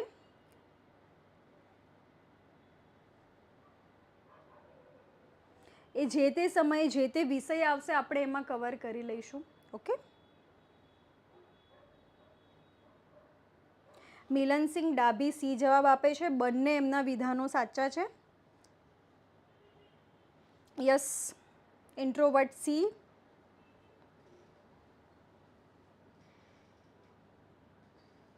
બરાબર છે. કે મોટાભાગનો જવાબ સી છે. બંને જવાબ સાચા છે. યસ, બંને જવાબ સાચા છે. દ્રવિડ શૈલીમાં આપણે હમણાં જોયું કે ગર્ભગૃહ, વિમાન મંડપ અને ગોપુરમ વિશેષ જોવા મળે છે. એ હમણાં જોયું હતું કે ચોલ શાસન દરમિયાન આ બધા જે છે, ગોપુરમ છે, પછી વિમાન છે, એ બધાનો શું થયો હતો, ઉદ્ભવ થયો હતો. અને મેઇન તો પલ્લવ વંશમાં દ્રવિડ શૈલીનો ઉદ્ભવ તમને જોવા મળે છે, પરંતુ એનું વિકાસ તમને શેમાં જોવા મળે છે? ચોલ શૈલીમાં તમને વિકાસ જોવા મળે છે. ઓકે, આપણે જોઈ લીધી હતી ચોલ શૈલીની વિશેષતા શું છે. અને પલ્લવ વંશમાં જ્યારે ઉદ્ભવ થયો હતો દ્રવિડ શૈલીનો, ત્યારે કેવા મંદિરોનું નિર્માણ થતું હતું? પલ્લવ વંશમાં દ્રવિડ શૈલીનો ઉદ્ભવ, બરાબર છે. ત્યારે મંદિરો કેવા પ્રકારના હતા? તો મોનોલિથ પ્રકારના મંદિરો હતા. કેવા હતા? મોનોલિથિક પ્રકારના મંદિરો હતા. હવે આમાં શું હતું કે એક જ પથ્થર હોય, એક જ પથ્થરને કોતરીને આખું મંદિર બનાવવામાં આવતું. આગળ રથ બનાવવામાં આવતો, પછી એનો મંડપ બનાવવામાં આવતો. એવા પ્રકારના મંદિરો પલ્લવ વંશમાં બનાવવામાં આવતા. કેમ કે હજી તો શરૂઆત હતી દ્રવિડ શૈલીની, એટલે એક જ પથ્થરમાંથી કોતરીને તમને એના મંદિરો જોવા મળે છે. ત્યારબાદ શું આવે છે? ચોલ વંશ આવે છે. ઓકે, અને ત્યારબાદ જે દ્રવિડ શૈલી છે, તો દ્રવિડ શૈલીમાં અલગ અલગ આપને ઉપશૈલી પણ જોવા મળે છે, જે હમણાં જ વાત કરી એમ. પલ્લવ વંશ, ઓકે, ચોલ વંશ, પાંડ્ય વંશ. આપણે શૈલી લખી લઈએ, અહીંયા શૈલી આવશે. ઓકે, પછી શું આવે છે? નાયક શૈલી. તો તમને અલગ અલગ તેની ઉપશૈલીઓ જોવા મળે છે. હવે જો મંદિર સ્થાપત્યમાં તમને ભારતમાં મુખ્ય 3 શૈલી જોવા મળે છે. કઈ? તો નાગર શૈલી આવશે, દ્રવિડ શૈલી આવશે, અને ત્રીજી શું આવશે? બેસર શૈલી, જે આવા બીજો ક્વેશ્ચન છે. ઓકે, હવે નાગર શૈલીમાં ઉપશૈલી કઈ કઈ છે? તો ખજુરાહો છે, તમે વાંચ્યું હશે, ખજુરાહો છે, પછી સોલંકી છે, એ બધી એની ઉપશૈલીઓ છે. ત્યારબાદ શું આવે છે? ત્રીજી બેસર શૈલી આવે છે. ઓકે, અને બેસર શૈલીમાં ઉપશૈલી તમને કઈ જોવા મળે છે? રાષ્ટ્રકૂટ શૈલી આવશે, રાષ્ટ્રકૂટ શૈલી આવશે, હોયસલ શૈલી આવશે. ઓકે, આ બધા તમને અલગ અલગ તેની ઉપશૈલીઓ જોવા મળે છે. તો આપણું ક્વેશ્ચન શું હતો? પહેલું આપણું સાચું છે, દ્રવિડ શૈલીમાં તમને 3 વસ્તુ જોવા મળે છે. ત્યારબાદ ચાલુક્ય શાસકો, એટલે આમાં શું આવશે? ચાલુક્ય શૈલી પણ આવશે. જો બેસર શૈલીમાં તેની ઉપશૈલીમાં ચાલુક્ય શૈલી પણ આવશે. ચાલુક્ય શાસકો દ્વારા નિર્મિત બેસર શૈલીના મંદિરો કર્ણાટકના ક્યાં જોવા મળે છે? તમને પટ્ટદકલમાં જોવા મળે છે. એ પણ વિધાન શું છે? સાચું છે. હવે બેસર શૈલી વિશે આપણે થોડીક માહિતી મેળવી લઈએ. મેં તમને અહીંયા એક ઇમેજ પણ આપેલી છે. હવે બેસર શૈલીની વિશેષતા શું છે ખબર છે? તો તમને બેસર પણ કહો, બેસર પણ કહો, બંને કહેવાય. ઓકે, એની વિશેષતા શું છે? તો એમાં નાગર શૈલી અને દ્રવિડ શૈલીનું બંનેનું મિક્સચર તમને જોવા મળે છે. ઓકે, બંનેનું શું જોવા મળે છે? મિક્સચર તમને જોવા મળે છે. કેમ કે કઈ રીતના? તો બેસર શૈલીમાં તમને વિમાન જોવા મળે છે, વિમાન છે, તેની કોતરણી છે, એ બધું જોવા મળે છે. દ્રવિડ શૈલીમાં વિમાન કેવા હોય છે ભાઈ? અલગ અલગ છૂટા છવાયા હોય છે. અને આમાં શું હોય છે? ભેગા ભેગા હોય છે. એટલે એની હાઇટ તમને કેવી લાગે? હાઇટ એટલી બધી ઊંચી લાગતી નથી આ મંદિરની. હવે આમાં શું છે? એનું જે નાગર શૈલીનો જે એક વિશેષતા છે, આજે એનું ગર્ભગૃહ ઉપર જે છે વિમાન, એ શું હોય છે ભાઈ? વક્રાકાર હોય છે. અને એની જ વિશેષતા તમને શેમાં જોવા મળે છે? બેસર શૈલીમાં જોવા મળે છે. ઓકે, તો આ એનું શું છે? બેસર શૈલીની થોડીક વિશેષતા છે. ઓકે, કે બંનેનું મિક્સચર તમને જોવા મળે છે. ખ્યાલ આવી ગયો? યસ, ઓડિસી શૈલી એનું નાગર શૈલીની ઉપશૈલી જ છે. ખ્યાલ આવી ગયો? ચલો આપણે આગળ વધીએ નેક્સ્ટ ક્વેશ્ચન તરફ. કયા મઠના બૌદ્ધ સાધુઓએ હ્યુએન સાંગને તેના ચીન પહોંચ્યા બાદ પત્રો લખ્યા હતા? બરાબર છે. હ્યુએન સાંગ જ્યારે ચીન જતા રહ્યા પછી કયા મઠના જે બૌદ્ધ સાધુઓ છે તેમને પત્ર વ્યવહાર કર્યો હતો. શું આવશે આમાં જવાબ?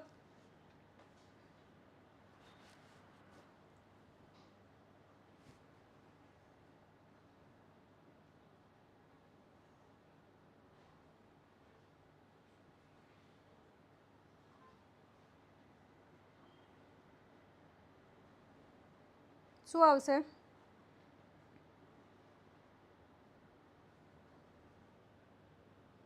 યસ એ જવાબ.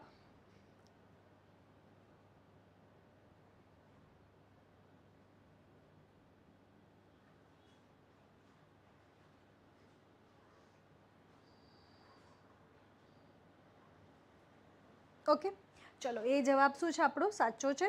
યસ, મહાબોધિ મઠ આવશે. શું આવશે? મહાબોધિ મઠ. તો મહાબોધિ મઠ ક્યાં આવેલું છે એ આપને પ્રશ્ન થાય. ક્યાં આવેલું છે? તો બિહારમાં આવેલું છે. ક્યાં આવેલું છે? બિહારમાં આવેલું છે. એટલે કે બિહારમાં જ્યારે મહાબોધિ મઠ હતું ત્યારે બૌદ્ધ સાધુઓ ત્યાં વસવાટ કરતા હતા મઠમાં, અને એમને શું કર્યું હતું? પત્ર વ્યવહાર કર્યો હતો યુએન સાંગ સાથે. તો આપણે યુએન સાંગની થોડીક માહિતી મેળવી લઈએ. ક્યારે ભારત આવ્યા હતા? ચલો કમેન્ટ્સ બોક્સમાં જણાવો કે ક્યારે ભારત આવ્યા હતા અને કોના સમયમાં આવ્યા હતા. વાંચ્યું હશે ને હિસ્ટ્રીમાં?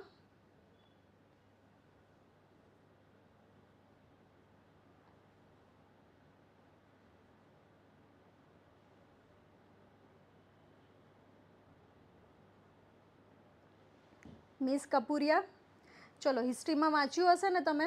ચલો જવાબ આપો.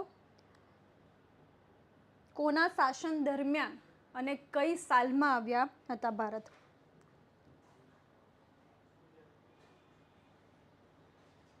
ચલો જાણી લઈએ. ઈસવીસન 630માં. ક્યારે? ઈસવીસન 630માં સમ્રાટ હર્ષવર્ધનનું શાસન હતું ત્યારે ભારતમાં. સમ્રાટ હર્ષવર્ધનના સમયગાળા દરમિયાન આવ્યા હતા. ઓકે,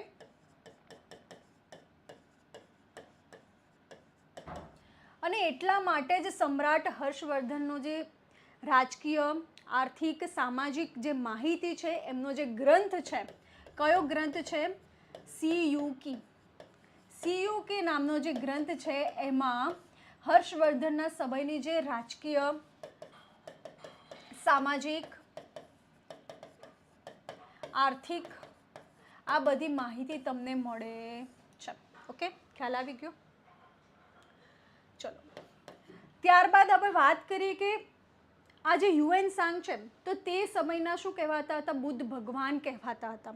લોકો એને શું કહેતા હતા? ભગવાન બુદ્ધ તરીકે પણ તેનો ઉલ્લેખ કરતા હતા તે સમયમાં.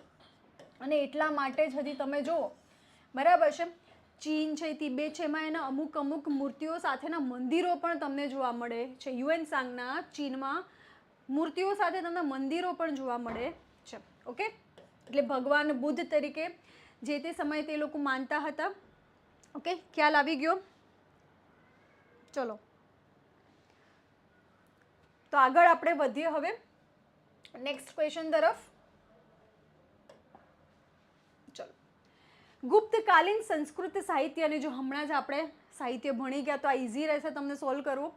સાહિત્યની શ્રેષ્ઠમ જે કૃતિઓ છે ને આપણે યોગ્ય રીતે ગોઠવવાની છે. એના રચયિતા છે ને રચના, બરાબર છે, કઈ કઈ રચના કરેલી છે? માધ છે, ભવભૂતિ છે, માઘ, ભવભૂતિ, ભારવી, વિષ્ણુ શર્મા.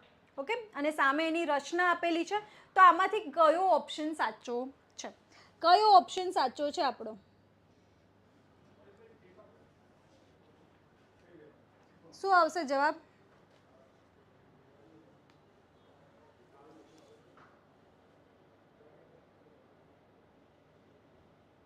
ચલો યસ, બી જવાબ. Miss Kapuriya introvert. Yes. Niral Sisara VS. Yes. મોટાભાગનો જવાબ શું છે? સાચો છે. યસ, બધાનો જવાબ સાચો છે. બરાબર છે, બી જવાબ આવે છે. કઈ રીતના આપણે જોઈ લે, માઘ, બરાબર છે, એમને શેની રચના કરી છે? તો એમને શું આવેલે છે? શિશુપાલ વધની રચના કરી છે. હવે એમાં શેનો ઉલ્લેખ છે? તો શ્રી કૃષ્ણ દ્વારા જે શિશુપાલનો જે વધ છે એનું વર્ણન આમાં કરવામાં આવેલું છે. શિશુપાલ વધ, એના નામ પરથી જ આપણને ખ્યાલ આવી જાય.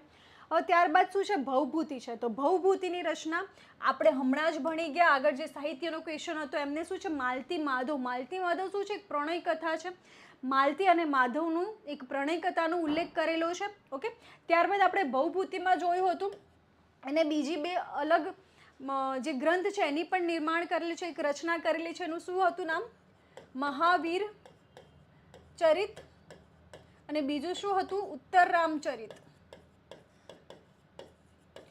ઉત્તર રામચરિતમાં જે હમણાં જ કીધું એમ કે રામ સીતાના જે પ્રણય કથા અને એમના મિલનની જે વાર્તા છે એ અહીંયા ઉલ્લેખ કરેલો છે. અને મહાવીરમાં શું આવશે ભાઈ, રાવણનું જે યુદ્ધ છે એનો ઉલ્લેખ કરેલો છે. ઓકે, હવે ભારવીની વાત કરીએ તો ભારવીમાં શું આવશે, કિરાતાર્જુનીયમ. ઓકે, ભારવીએ શેની રચના કરી છે, કિરાતાર્જુનીયમની રચના કરી છે. અને વિષ્ણુ શર્માએ શું કર્યું છે, પંચતંત્રની રચના કરી છે, જેમાં પ્રાણીઓ એટલે કે બુદ્ધ વિશેની જે જાતક કથાઓ છે એમાં તમને જોવા મળે છે પંચતંત્રમાં. ઓકે, ખ્યાલ આવી ગયો. ચલો તો આપણે નેક્સ્ટ ક્વેશ્ચન તરફ આગળ વધીએ. ઓકે, ચલો કિરાતાર્જુનીયમમાં કહી દઉં કે કિરાતાર્જુનીયમમાં અર્જુને પોતાની દિવ્ય શક્તિ પ્રાપ્ત કરવા માટે જે તપ કર્યા હતા ને એનો ઉલ્લેખ આમાં કરેલો છે. અર્જુને પોતાની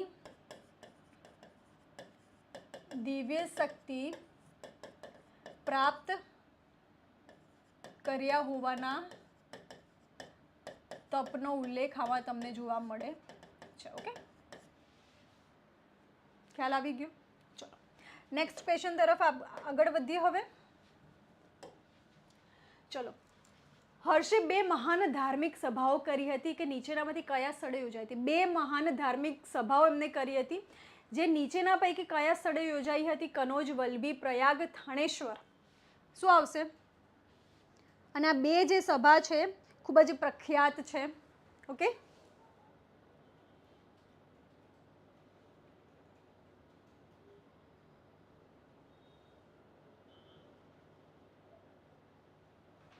શું આવશે?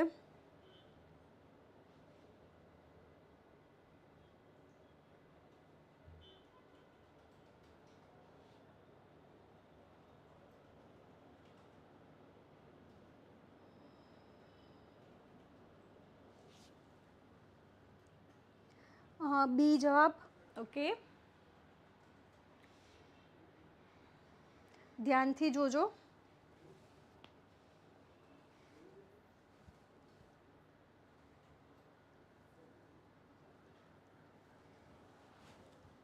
શું આવશે આપણે જોઈ લઈએ. ચલો 10મામાં શું આવશે?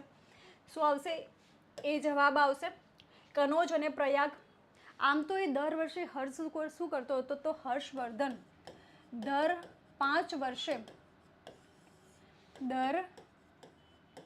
વર્ષે મોક્ષ પરિષદનું આયોજન કરતો હતો. શું કરતો હતો? મોક્ષ પરિષદનું આયોજન કરતો હતો.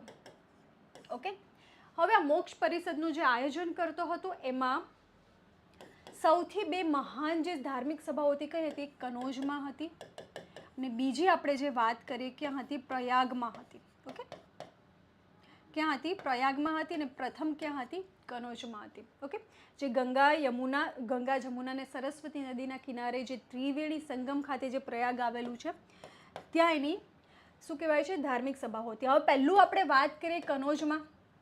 તો કનોજમાં જ્યારે સભા ભરી, ધાર્મિક સભા, બૌદ્ધ સભા ભરી, ત્યારે શું હતું? શાસ્ત્રાર્થ માટે કોણ હતા ત્યારે? યુએન સાંગ હાજર હતા. એટલે એની અધ્યક્ષતા કોણે કરી હતી?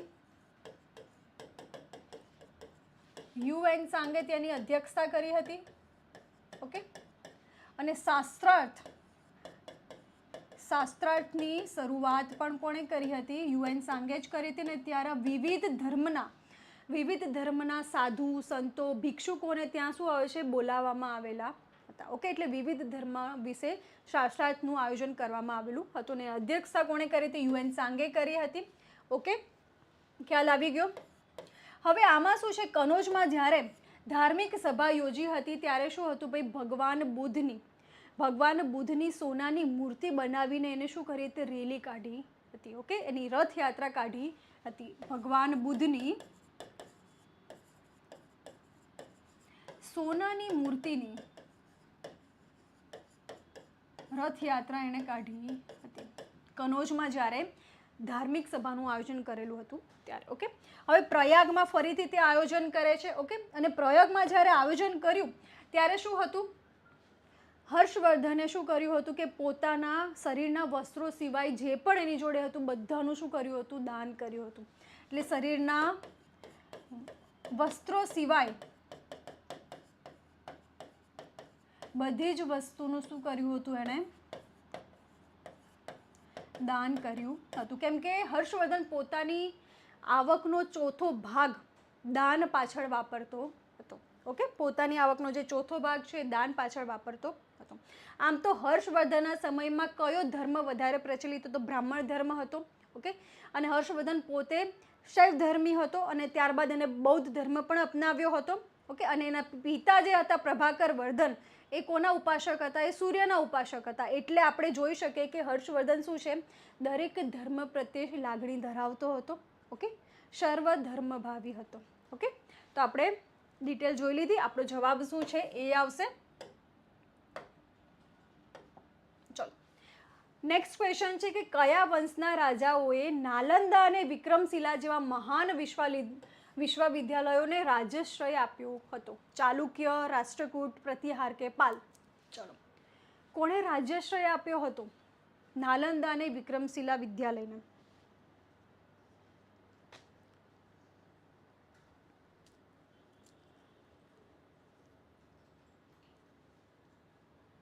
ચલો, શું આવશે જવાબ?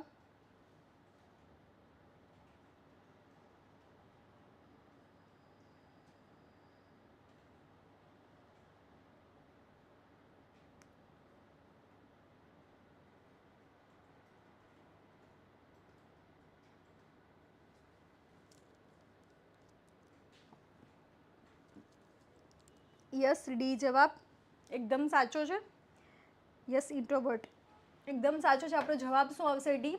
જે પાલ વંશના જે શાસકો હતા એને નાલંદા અને જે વિક્રમશિલા જેવા મોટા જે વિદ્યાલયોના જે કેન્દ્રો હતા ત્યાં શું કર્યું હતું ભાઈ? રાજ્યાશ્રય આપ્યો હતો. ઓકે, હવે આમાં શું છે કે પાલ વંશનો જે સ્થાપક છે ગોપાલ, કોણ હતો પાલ વંશનો સ્થાપક?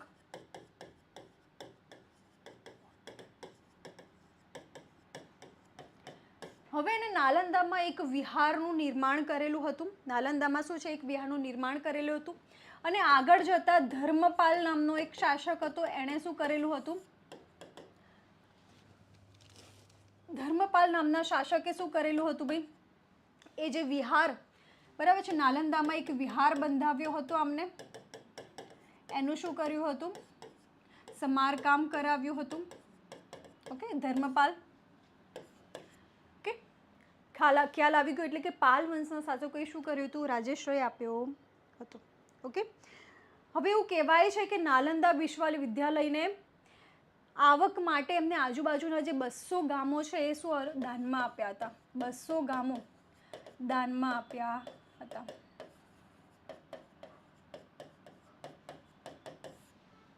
ઓકે, ખ્યાલ આવી ગયો બધાને? ચલો,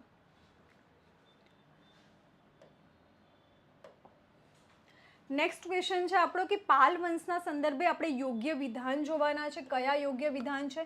દેવપાલે પોતાની રાજધાની મુંગેરથી પાટલીપુત્ર તબદીલ કરી હતી. પાલ શાસક ગોપાલે, જે હમણાં જ મેં કીધું, નાલંદા વિશ્વવિદ્યાલયમાં એક વિહારની સ્થાપના કરી હતી. એટલે તમારો એક જે સ્ટેટમેન્ટ છે એ તો તમને ખબર પડી ગઈ કે આ તો સાચું જ છે. હમણાં આપણે વાત થઈ ગઈ. એટલે બીજું સ્ટેટમેન્ટ તમારે ચેક કરવાનું છે, એના પરથી જવાબ આપો.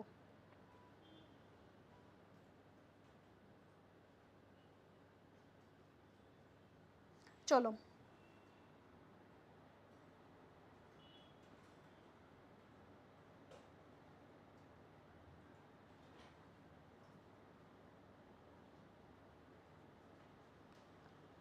શું આવશે જવાબ?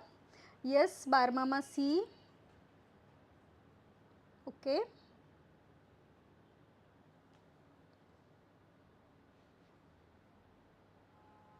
ઇન્ટ્રોવર્ટનો જવાબ બી છે. યસ, ઓકે, ઇન્ટ્રોવર્ટનો જવાબ સાચો છે. 12માં શું આવશે? બી. યસ, માત્ર 2.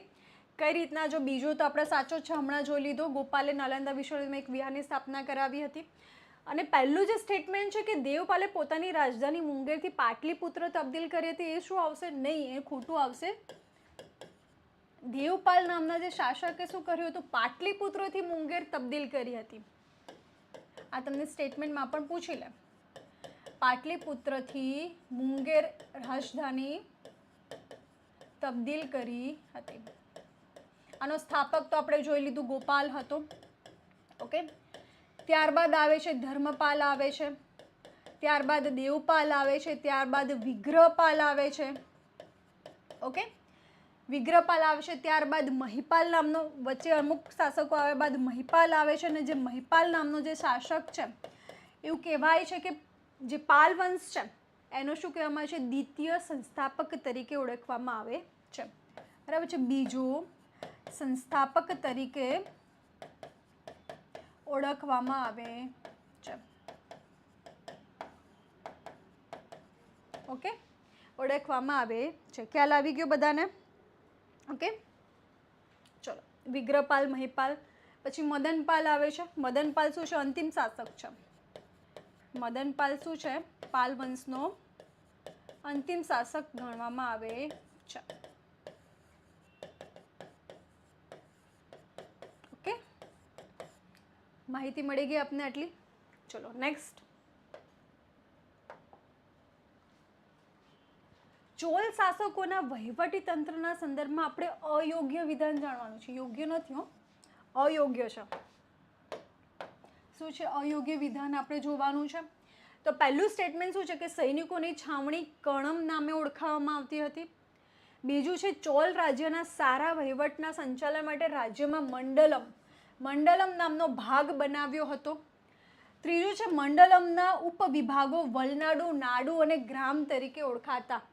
બરાબર છે, એના ઓપ્શન આપેલા છે તમને. તો જવાબ શું આવશે? જો આ ચોલ સામ્રાજ્યનું વહીવટી તંત્ર છે ને, ઇમ્પોર્ટન્ટ થઈ જાય છે, કેમ કે એક્ઝામમાં આમાંથી ક્વેશ્ચન્સ પૂછાય છે. ઓકે,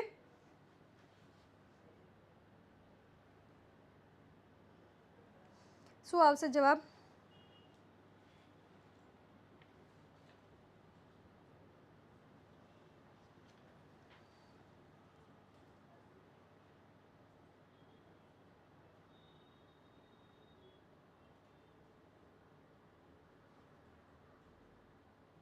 ચલો, બી જવાબ.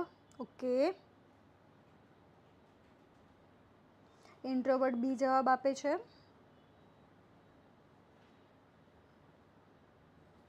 કંઈ વાંધો નહીં, આપણે જોઈ લઈએ કે એનો જવાબ શું આવશે.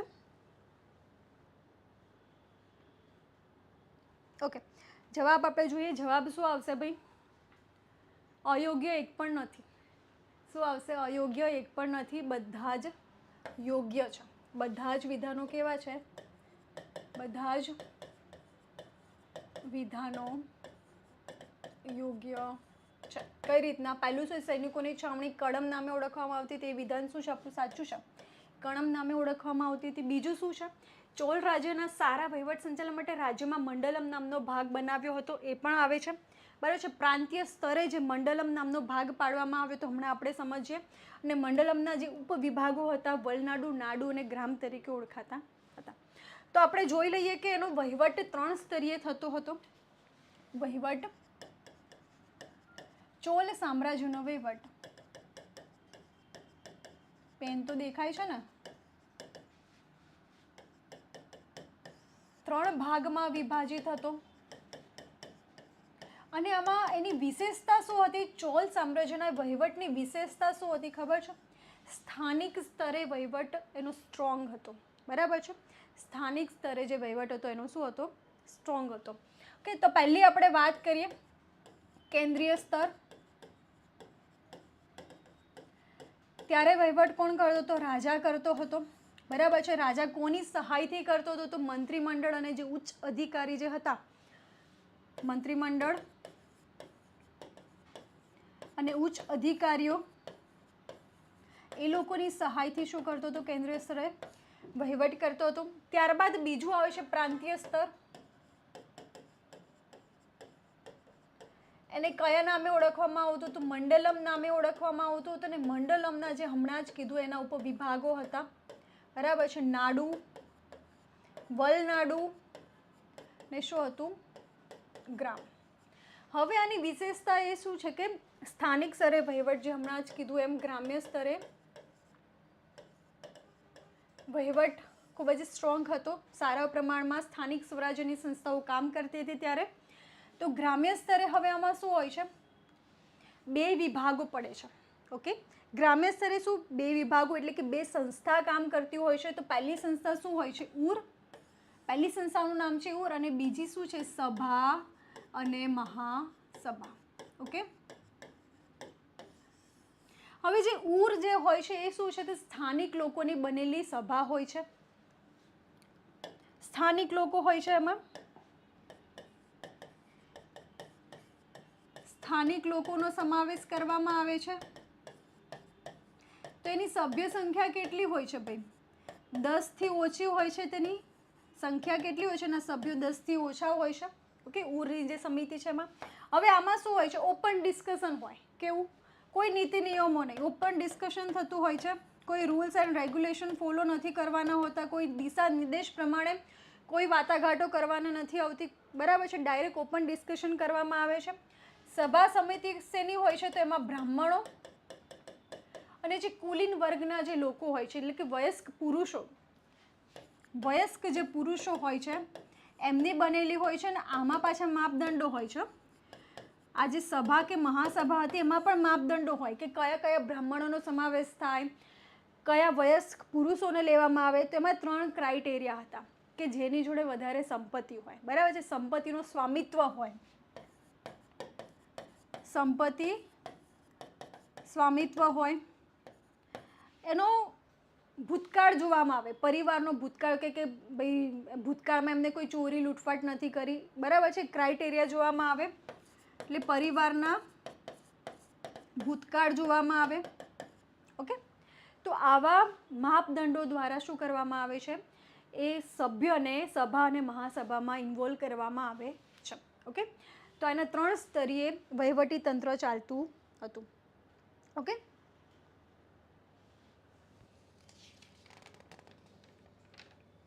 ચલો નેક્સ્ટ ક્વેશ્ચન તરફ આગળ વધીએ.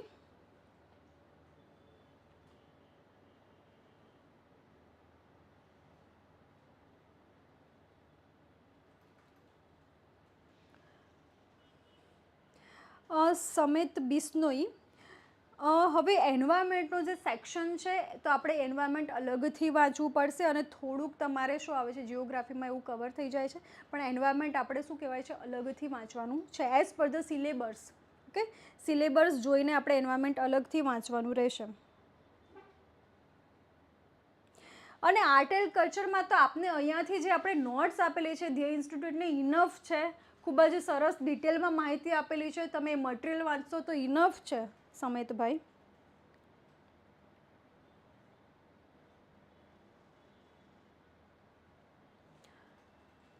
આપણે જે ધ્યેયનું જે મટીરિયલ છે, તમે કોર્સ પરચેસ કર્યો હશે, તમને મટીરિયલ જોડે આપ્યું હશે. ઓકે, તો એ ઇનફ છે આપણું ધ્યેયનું. સરસ મજાનું ભારતનું આર્ટ એન્ડ કલ્ચર પણ આપેલું છે અને ગુજરાતનું પણ ખૂબ જ સારો સમાવેશ કરેલો છે આપણે.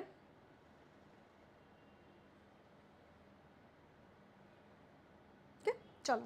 અને જે પણ તમને એવું લાગતું હોય તો તમે ફોન કરીને પૂછી શકો છો. ઓકે, ચલો આપણે નેક્સ્ટ આગળ વધીએ. ચલો, ચોલ વંશના શાસન દરમિયાન નીચેના પૈકી કયા મંદિરોનું નિર્માણ કરવામાં આવ્યું હતું? કોરંગનાથ મંદિર, વૈદ્યનાથ મંદિર, ઐરવતેશ્વર મંદિર, ડી આપેલ તમામ. કયા કયા મંદિરો છે? તેની સ્થાપના કયા શાસક દરમિયાન કરવામાં આવી હતી આપણે હમણાં ડિટેલમાં જોઈશું, પણ અત્યારે તમે આમાં જવાબ આપો કે કયા મંદિરનું નિર્માણ કરવામાં આવેલું છે. અને કેમ કે ચોલ વંશના શાસન દરમિયાન બહુ બધા મંદિરનું નિર્માણ કરવામાં આવેલું છે. ઓકે, ચલો.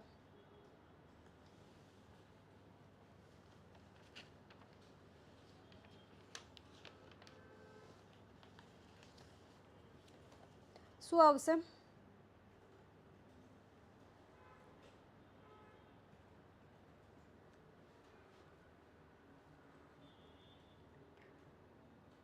શું આવશે? જલ્દીથી જવાબ આપો.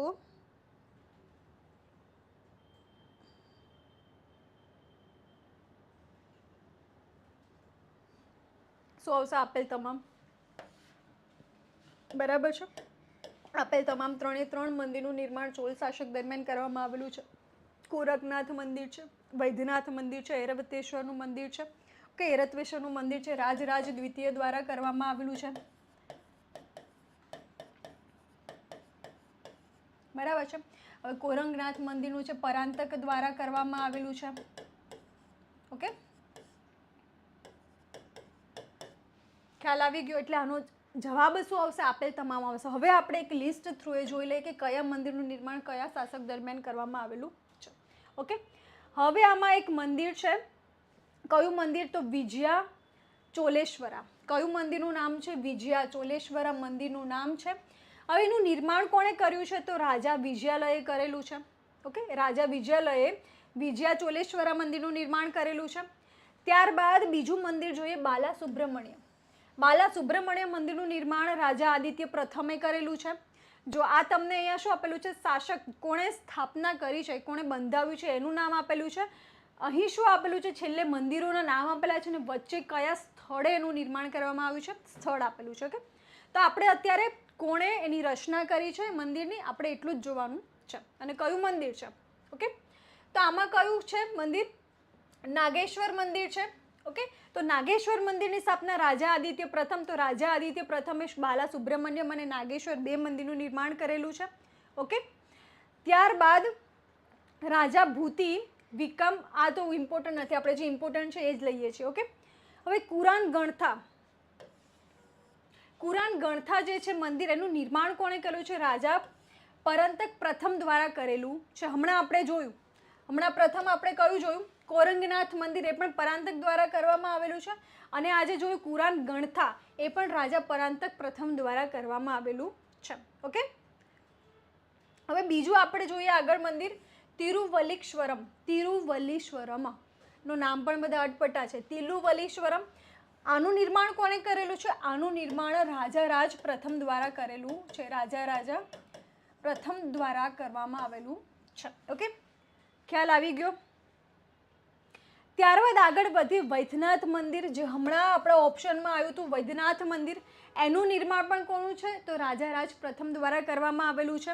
ઓકે, તાંજોર ખાતે જે બૃહદેશ્વર મંદિર છે, હમણાં જ આપણે પહેલાં આગળ ક્વેશ્ચનમાં જોઈ ગયા, એ પણ રાજા રાજ પ્રથમ દ્વારા કરવામાં આવેલું છે. ઐરવતેશ્વર મંદિર જે રાજા રાજ દ્વિતીય દ્વારા કરવામાં આવેલું છે. ઓકે, દ્વિતીય આવશે અહીંયા. ચલો, હવે ગંગાઈકોંડ ચોલપુરમનું જે મંદિર છે એનું નિર્માણ કોણે કરવામાં આવ્યું છે? એમાં રાજા રાજેન્દ્ર પ્રથમ. બરાબર છે, રાજેન્દ્ર પ્રથમ દ્વારા તેનું નિર્માણ કરવામાં આવેલું છે, ગંગાઈકોંડ ચોલપુરમ. ઓકે, આપણા ઇમ્પોર્ટન્ટ અમુક મંદિર યાદ રાખવાના છે. ઓકે, ચલો,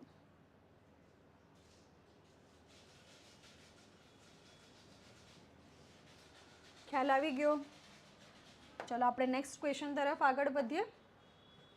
આપણે 18 જેટલા ક્વેશ્ચન સોલ્વ કરવાના છે. 15મો ક્વેશ્ચન પહોંચી ગયા છે. નીચેના પૈકી કયા વિદેશી મુસાફરે રેકોર્ડ ઓફ બુદ્ધિસ્ટ કિંગડમ્સ નામના પ્રવાસ વર્ણનમાં પ્રવાસોનું સંકલન કરેલું છે? ઓકે, કયા વિદેશી મુસાફર છે? ફાહિયાન છે, યુએન સાંગ છે, મેગસ્થનીસ છે, માર્કો પોલો છે. કયા આવશે?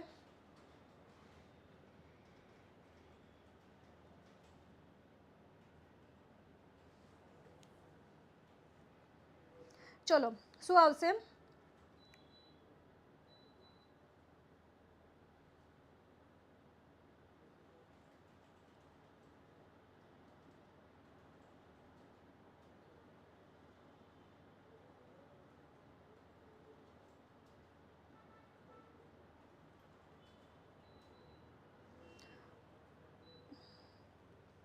શું આવશે? બહુ જ ઇઝી છે આનું.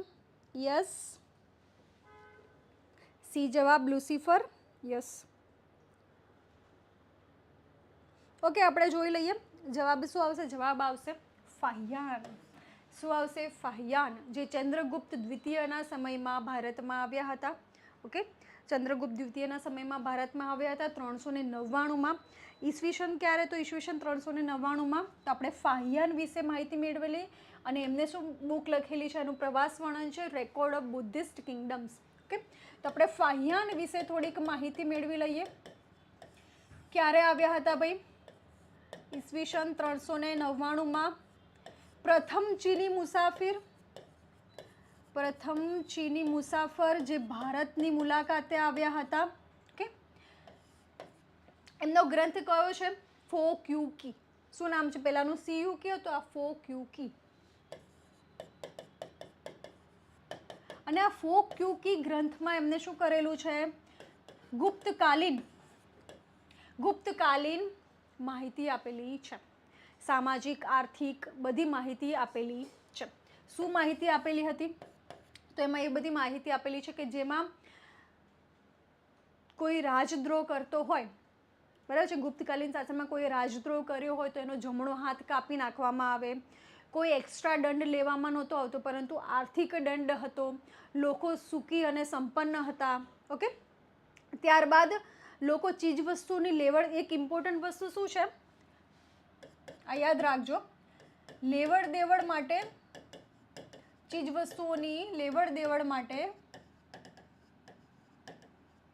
કોડીઓનો ઉપયોગ થતો હતો. આનું વર્ણન, કોડીઓનો જે ઉપયોગ થતો એનું વર્ણન ફો ક્યુ કીમાં જોવા મળે છે. ઓકે, જે ફાહિયાને કરેલું છે. કોના સમયમાં આવ્યા તે રહી ગયું ને? ચંદ્રગુપ્ત દ્વિતીય. ચંદ્રગુપ્ત દ્વિતીયના સમયમાં આવ્યા હતા. ઓકે, ત્યારબાદ અમને એ પણ માહિતી આપેલી છે કે તે સમયમાં હોસ્પિટલોની સ્થાપના પણ થઈ હતી. શું થઈ હતી? હોસ્પિટલની સ્થાપના પણ હતી અને ત્યાં દર્દીઓને રહેવા માટેની સગવડ, ખાવા પીવાનું બધું જ વ્યવસ્થા હતી. અને જે ફાહિયાન હતા એણે શું છે, અલગ અલગ બૌદ્ધિસ્ટ જે મઠો જે છે, નાલંદા છે, એ બધાની મુલાકાત લીધી હતી. રાજગૃહ છે, વૈશાલી છે, એ બધાની શું છે, મુલાકાત લીધી હતી. ઓકે, ખ્યાલ આવી ગયો? ચલો, તો આપણે બેઝિક માહિતી મેળવી લીધી ફાહિયાન વિશે. તો આપણે નેક્સ્ટ ક્વેશ્ચન તરફ જઈએ. નીચે આપેલ વિધાનોમાંથી આપણે સત્ય વિધાન જોવાનું છે કે સત્ય વિધાન કયું છે. ઓકે, પહેલું છે કે ગુપ્ત વંશની મુદ્રાઓમાં સામાન્ય રીતે મોરનો તમને ઉલ્લેખ જોવા મળે છે. મોર હોય છે. ગુપ્ત યુગના સામ્રાજ્યમાં સૌથી મહત્વનો અધિકારી કુમારમાત્ય હતો. ઓકે, તો બીજું વિધાન તો આપણે હમણાં જ આગળ ભણી ગયા એટલે બહુ ઇઝી રહેશે તમને સોલ્વ કરવું.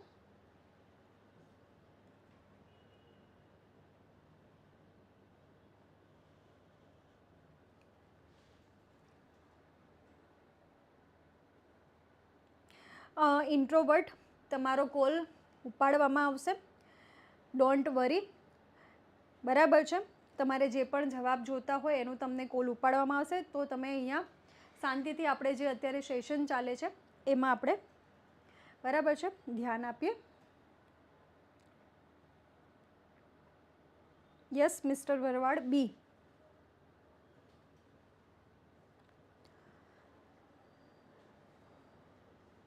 બીજા કોઈ જવાબ આપો. ચલો,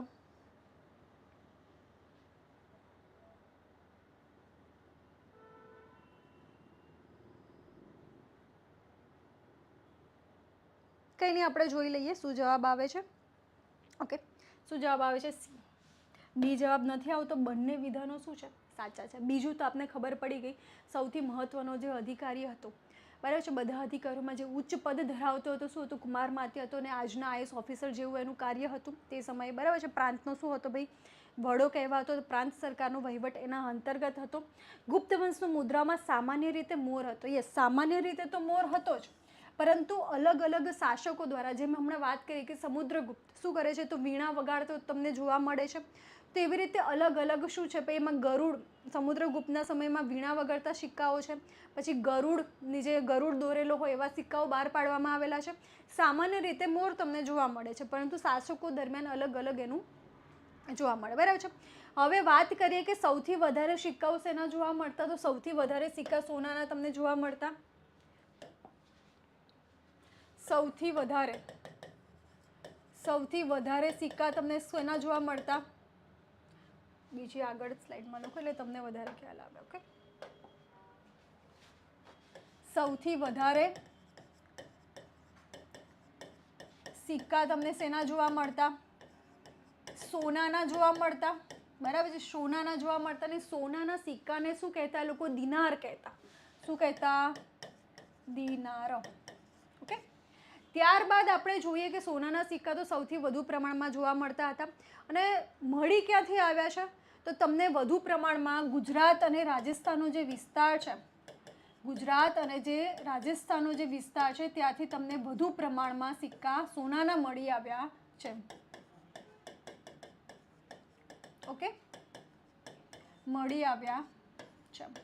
ઓકે, ચલો ત્યારબાદ શું છે? ત્યારબાદ ચાંદીના સિક્કા. યસ, સોનામાં. ત્યારબાદ શું છે? તો ચાંદીના સિક્કા પણ તમને જોવા મળે છે. ચાંદીના સિક્કા પણ જોવા મળે છે. એને આપણે શું કહેતા? સોનાના સિક્કાને દિનાર, ચાંદીના સિક્કાને શું કહેતા? રૂપક. ઓકે, ચાંદીના સિક્કાને શું કહેતા? રૂપક. અને રોજબરોજની જે એક્ટિવિટી હોય એમાં શેનો યુઝ થતો હતો? ચાંદીના સિક્કાનો યુઝ થતો હતો. ઓકે, એટલે ચીજ વસ્તુઓની લેવડ દેવડ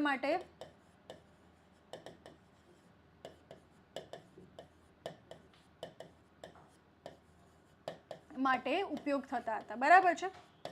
હવે હજી એક પ્રકારના સિક્કા હતા, તાંબાના સિક્કા પણ તમને જોવા મળે છે. તાંબાના સિક્કા. હવે આ તાંબાના સિક્કા કયા નામે ઓળખાતા? માશકના નામે ઓળખાતા. કયા નામે? માશક. ઓકે, આ રૂપક, આ માશક. ઓકે, ખ્યાલ આવી ગયો. હવે જે ચાંદીના સિક્કા છે ચંદ્રગુપ્ત દ્વિતીયએ બહાર પાડ્યા હતા. કોણે બહાર પાડ્યા હતા? શરૂઆત કોણે કરી હતી? તો ચંદ્રગુપ્ત દ્વિતીય ના સમયમાં બહાર પડ્યા હતા. ઓકે, તો આપણે બેઝિક સિક્કાની માહિતી, 3 પ્રકારના સિક્કા જે હતું એ બધી માહિતી મેળવી લીધી. ઓકે, ચલો તો આપણે જોઈ લઈએ કે કયા રાજાના સમયમાં કેવા પ્રકારના સિક્કાઓ તમને જોવા મળે છે. ચંદ્રગુપ્ત પ્રથમ છે તો બરાબર છે. એમાં શું છે? તો કુમાર દેવીના સિક્કા જોવા મળે છે. પછી સમુદ્રગુપ્તમાં ગરુડ, બળદ, અશ્વમેઘ, મેં ના કીધું વીણા વગાડતા સિક્કા જોવા મળે છે. ગરુડના સિક્કા જોવા મળે છે. એટલે સિક્કા ઉપર શું હોય? ભાઈ ગરુડનું નિશાન હોય. અશ્વમેઘ યજ્ઞ કરતા એનો સિક્કો જોવા મળે છે.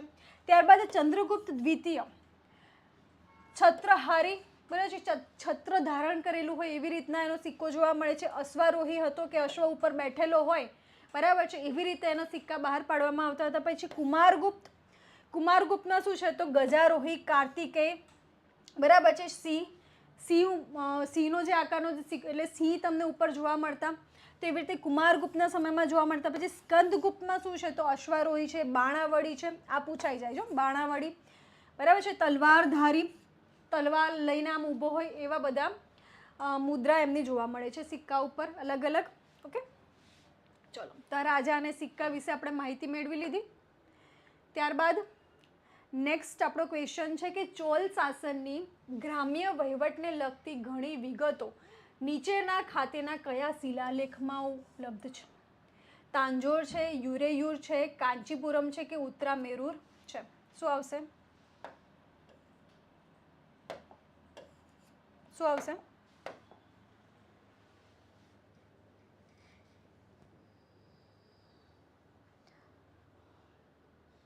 સેકન્ડ લાસ્ટ ક્વેશ્ચન છે આપણો. Okay,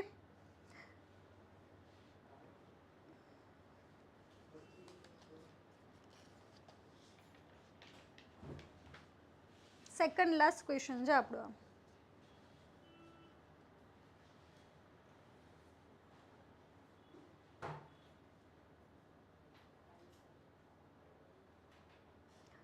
ABA. ઓકે, પણ અનફોર્ચ્યુનેટલી જવાબ શું આવે છે? ડી આવે છે, ઉત્તરામેરુર. ઓકે, ઉત્તરામેરુર કહેવામાં આવે છે કે ગ્રામ્ય વહીવટને લગતી વિવિધ માહિતી કયા શિલાલેખમાંથી મળે છે? તો ઉત્તરામેરુરના શિલાલેખમાંથી મળે છે. અને આનું વહીવટી તંત્ર આપણે 3 સ્તરે જોઈ લીધું હતું. ફરીથી આપણે રિપીટ નથી કરતા, બરાબર છે. કેન્દ્રીય સ્તર, પ્રાંતીય અને ગ્રામ્ય.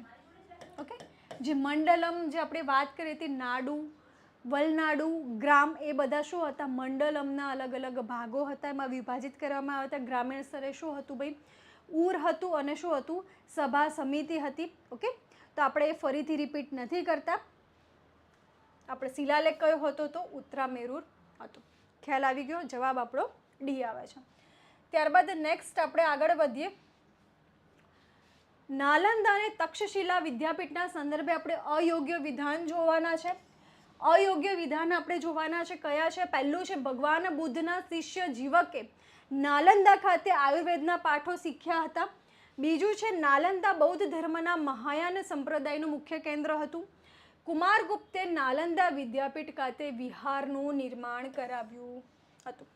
બહુ જ ઇઝી ક્વેશ્ચન છે આ, બરાબર છે. નાલંદા અને તક્ષશિલાના વિશે તો એકાદો ક્વેશ્ચન આપણે હોય જ છે પ્રિલિમ્સમાં.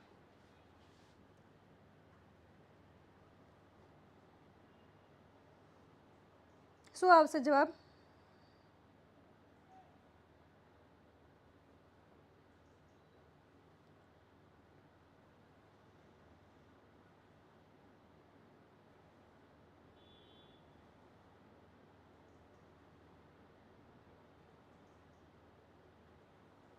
ડી. Okay, C. સી જવાબ આપે છે. ઓકે, 2 અને 3 અયોગ્ય જોવાનું છે આપણે.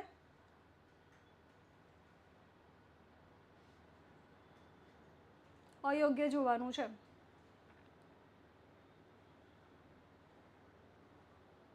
ચલો જોઈ લઈએ.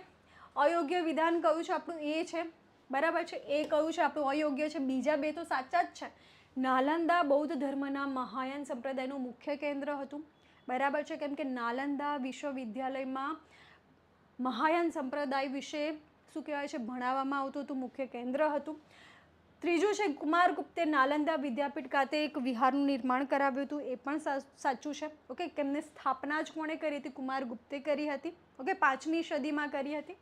અને ભગવાન બુદ્ધના શિષ્ય જીવકે નાલંદા ખાતે નહીં, ઓકે, નાલંદા ખાતે નહીં આવે. અહીંયા શું આવશે? તક્ષશિલા ખાતે.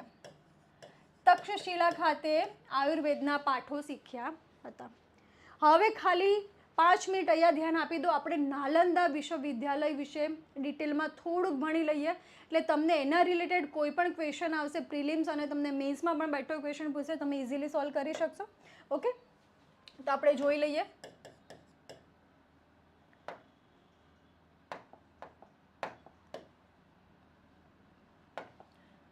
નાલંદા વિદ્યાપીઠ વિશે આપણે માહિતી મેળવી લઈએ.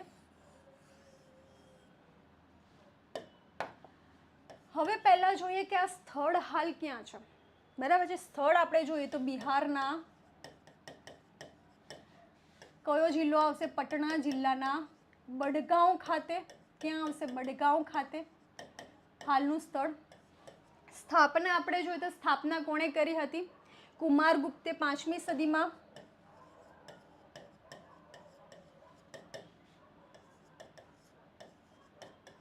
ઓકે,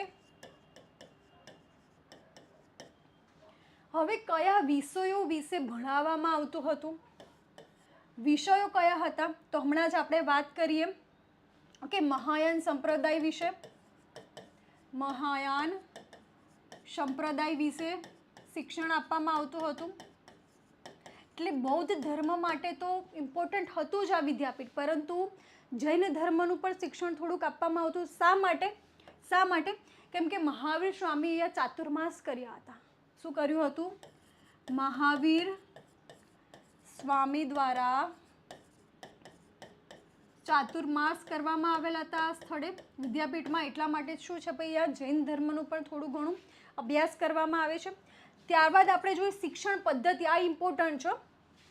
શિક્ષણ પદ્ધતિ કેવી હતી? શિક્ષણ પદ્ધતિ કેવી હતી? પહેલાં તો શું હતું ભાઈ? Entrance exam. જે આપણે એન્ટ્રન્સ એક્ઝામ અત્યારે આપણે છે, તો ત્યારે શું હતું? એન્ટ્રન્સ એક્ઝામ આપવામાં આવતી હતી. કેવી હતી? અઘરી હતી. એન્ટ્રન્સ એક્ઝામ હતી, કાં તો આપણે ગુજરાતીમાં લખીએ પ્રવેશ પદ્ધતિ, બરાબર છે.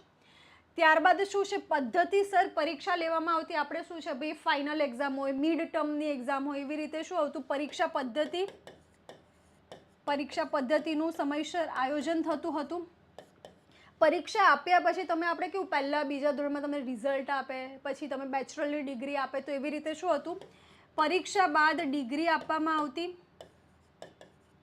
અને ત્યાં જ તમને શું કરવામાં આવતા, નિયુક્ત પણ કરવામાં આવતા ડિગ્રીના હિસાબે. 300 જેટલા વર્ગખંડો હતા. કેટલા? 300 જેટલા વર્ગખંડો હતા. ટોટલ કેટલા વ્યક્તિઓ હતા, આ બધું તમને માહિતી આમાં આપવામાં આવી છે, બરાબર. 10,000 જેટલા વ્યક્તિઓ હતા. એમાંથી તમે જુઓ છો 1500 તો શિક્ષકો જ હતા, 1500 શિક્ષકો હતા અને 8,500 તમને વિદ્યાર્થીઓ જોવા મળે છે.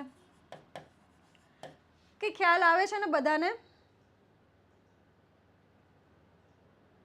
ખ્યાલ આવે છે બધાને?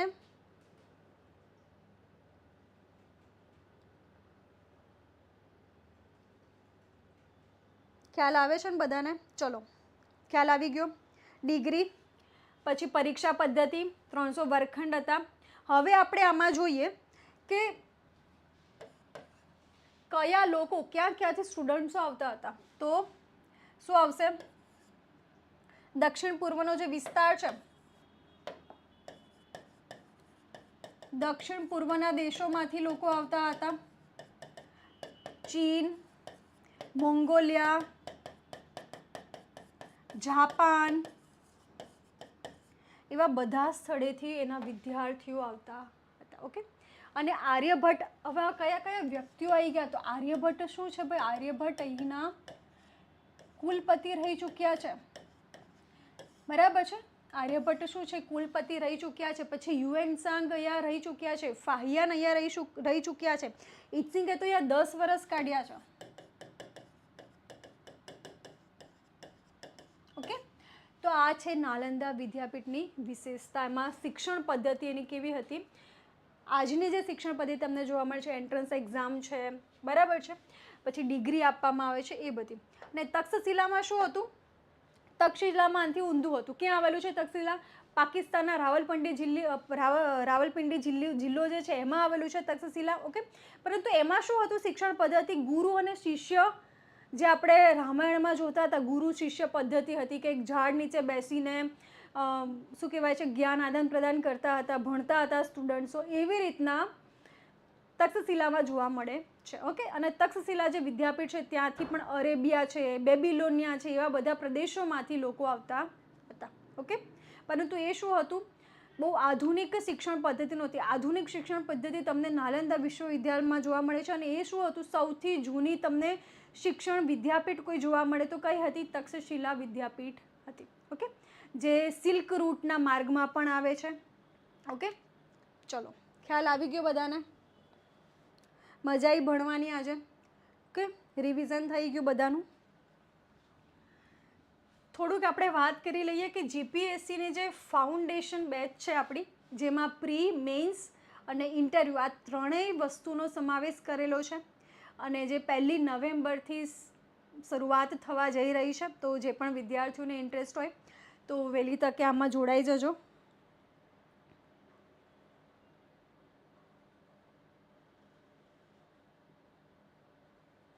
ઓકે.